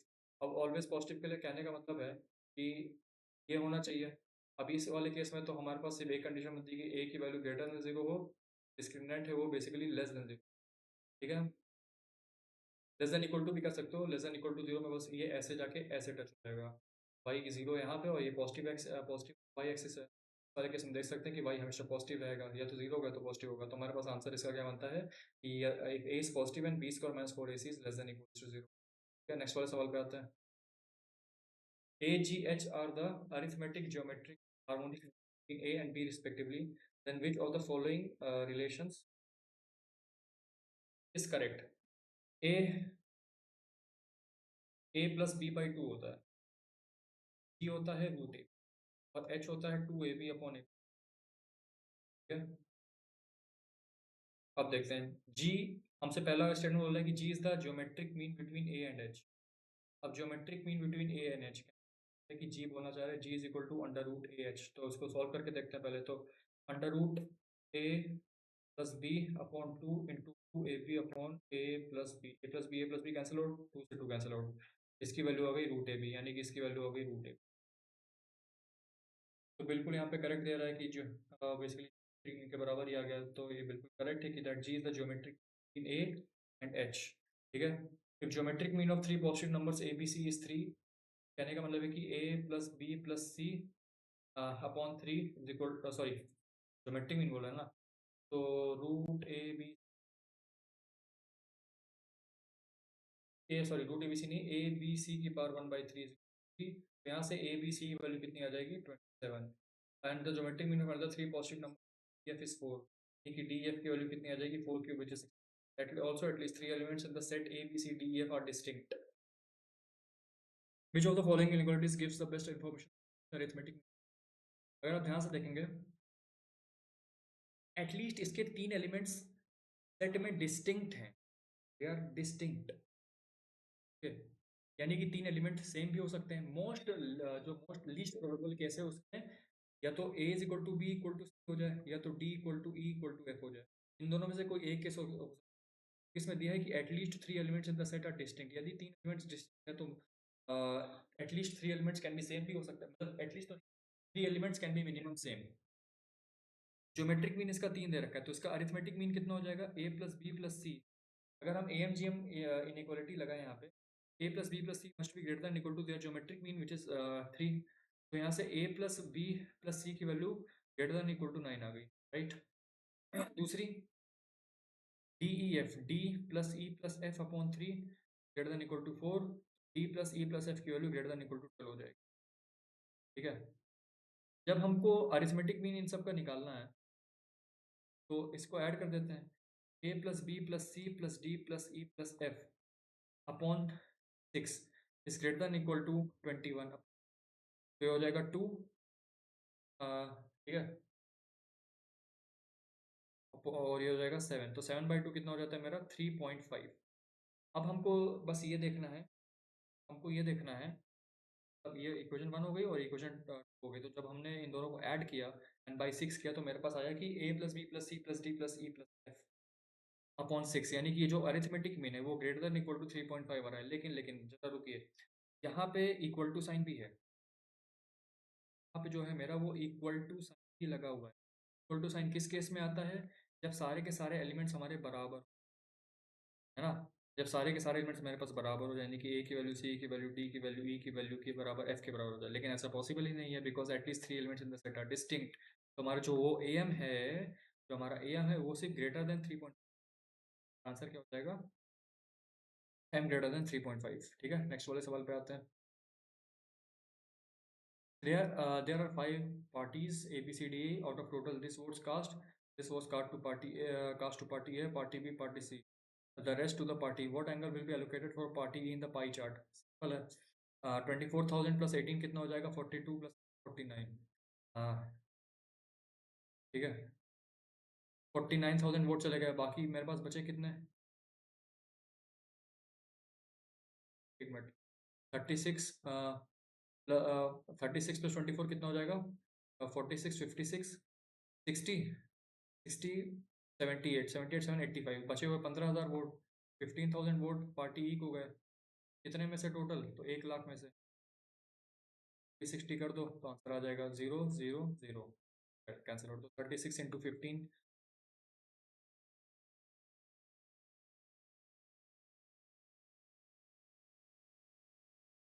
Sorry by 10 लिखो तो 2 3 और 2 से कितना हुआ 18, तो 18 थ्री 54 डिग्री। इसको मतलब कि उस पार्टी को कितने वोट्स मिले अपॉन टोटल वोट्स, ठीक है, सॉरी इंटू 360, क्या हमारा होता है पाई चार्ट का evaluation. Out of 532 savings accounts held in a post office 218 accounts have 10,000 each. कहने का मतलब है कि 532 अकाउंट्स में से हमारे पास 218 अकाउंट्स ऐसे हैं जिनका greater than 10, right, greater than 10,000। एक मिनट, और बाकी बचे हुए जिनमें 10,000 से कम है वो कितने हो जाएंगे, तो माइनस सेपरेट करेंगे तो आएगा 4 1 और जाएगा 3, ठीक है। Further, in 302 accounts, the first or sole depositors are men, of which the deposits exceed 10,000। अब 532 में से men के पास कितने अकाउंट है 302, तो फीमेल जो women हो जाएंगे उनके पास कितना हो जाएगा 130, सॉरी 230 हो जाएगा ना, 2 3 और 5, तो 230 ये हमारे पास हो जाएगा मेन का और ये हो जाएगा women का, ठीक है। और हमसे क्या बोल रहा है of which deposits exceed 10,000 in 102 accounts. अब ग्रेटर देन 10,000 वाले सिर्फ 218 अकाउंट हैं। अब उनमें से जो मेन है 302 में, मतलब कि 218 में जो मेन वाले हैं जिनके पास 10,000 से ज़्यादा है वो 102 हैं। ठीक है, बाकी बची हुई जो हो जाएंगी वो के लिए जाएंगी, वुमेन के लिए कितनी हो जाएंगी 116। In how many accounts the first or sole depositors are women and the deposits are up to 10,000 only. तो अगर 102 मेन के पास 10,000 से ज़्यादा है तो हमारे पास बचे हुए कितने मैन हो जाएंगे फिर 00 200। अब 200 मैन ऐसे हैं जिनके पास 10,000 से कम है, तो अगर हम इसमें सब्ट्रैक्ट कर दें तो 1, तो 114 मैन ऐसे हैं जिनके पास 10,000 से कम है।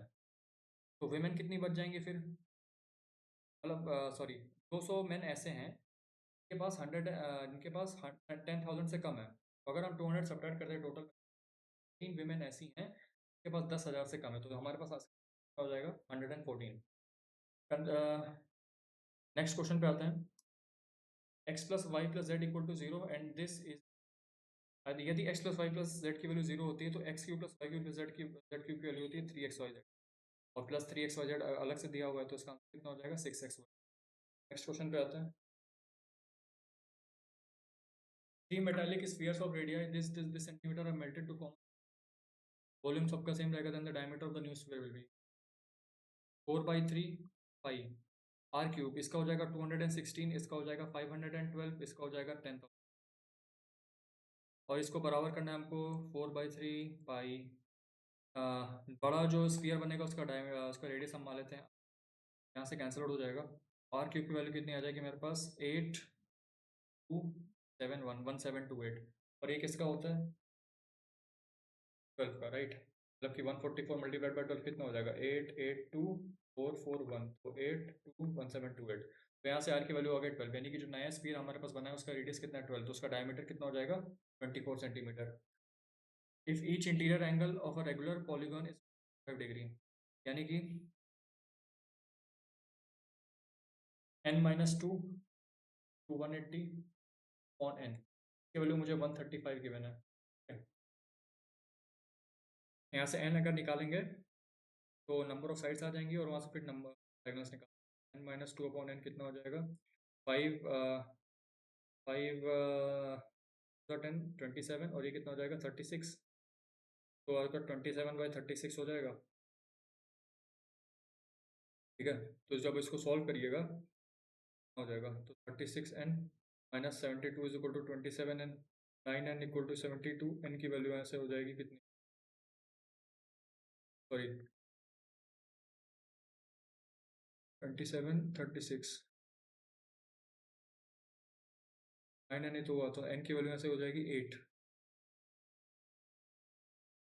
ठीक है, हमारे पास n साइडेड 8 साइडेड पॉलीगन है, ऑक्टागन है।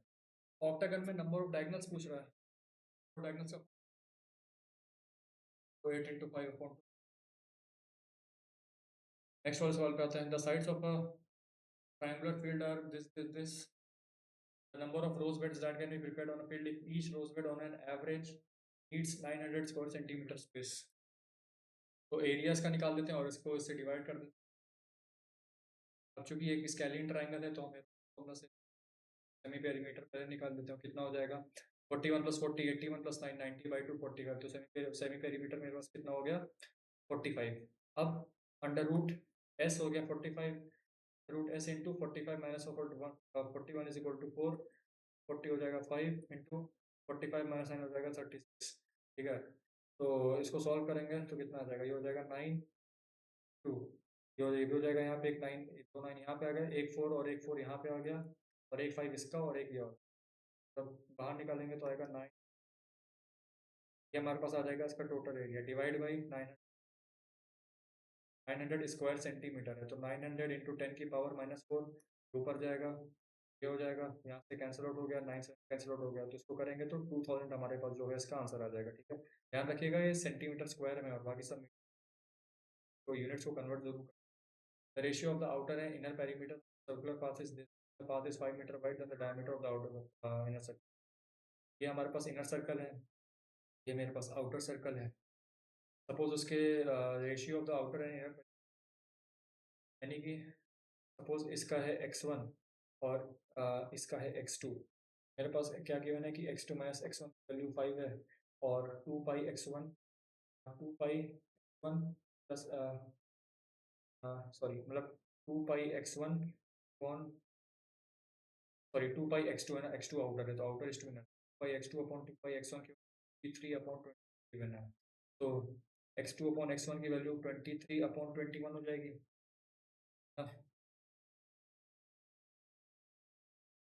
तो और x2 माइनस x1 की वैल्यू 5 गिवन है, तो 21x2 इक्वल टू 23x1। हमसे क्या पूछा, diameter of the inner circle.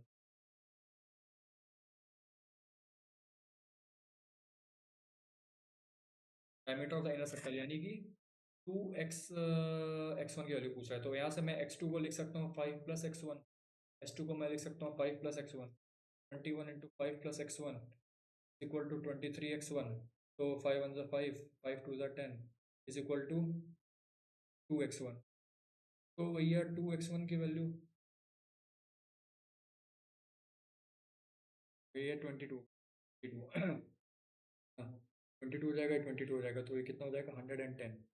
तो 2x1 की वैल्यू कितनी आ रही है 100 एंड ये आपका कितना हो जाएगा 110 इज इक्वल टू x1 हो जाएगा ना। हम ले यहाँ से जब आप कैलकुलेट करेंगे तो 110 की वैल्यू x1 के बराबर होगी, तो 2x1 की वैल्यू कितनी हो जाएगी, 2x1 है ना, मेरे पास आंसर इसका कितना आ जाएगा 220। नेक्स्ट वाले सवाल पे आता है। A cylindrical vessel of radius 4 centimeter, a solid sphere of radius 3 centimeter is lowered into the water till it is completely immersed. The water level in the vessel will rise.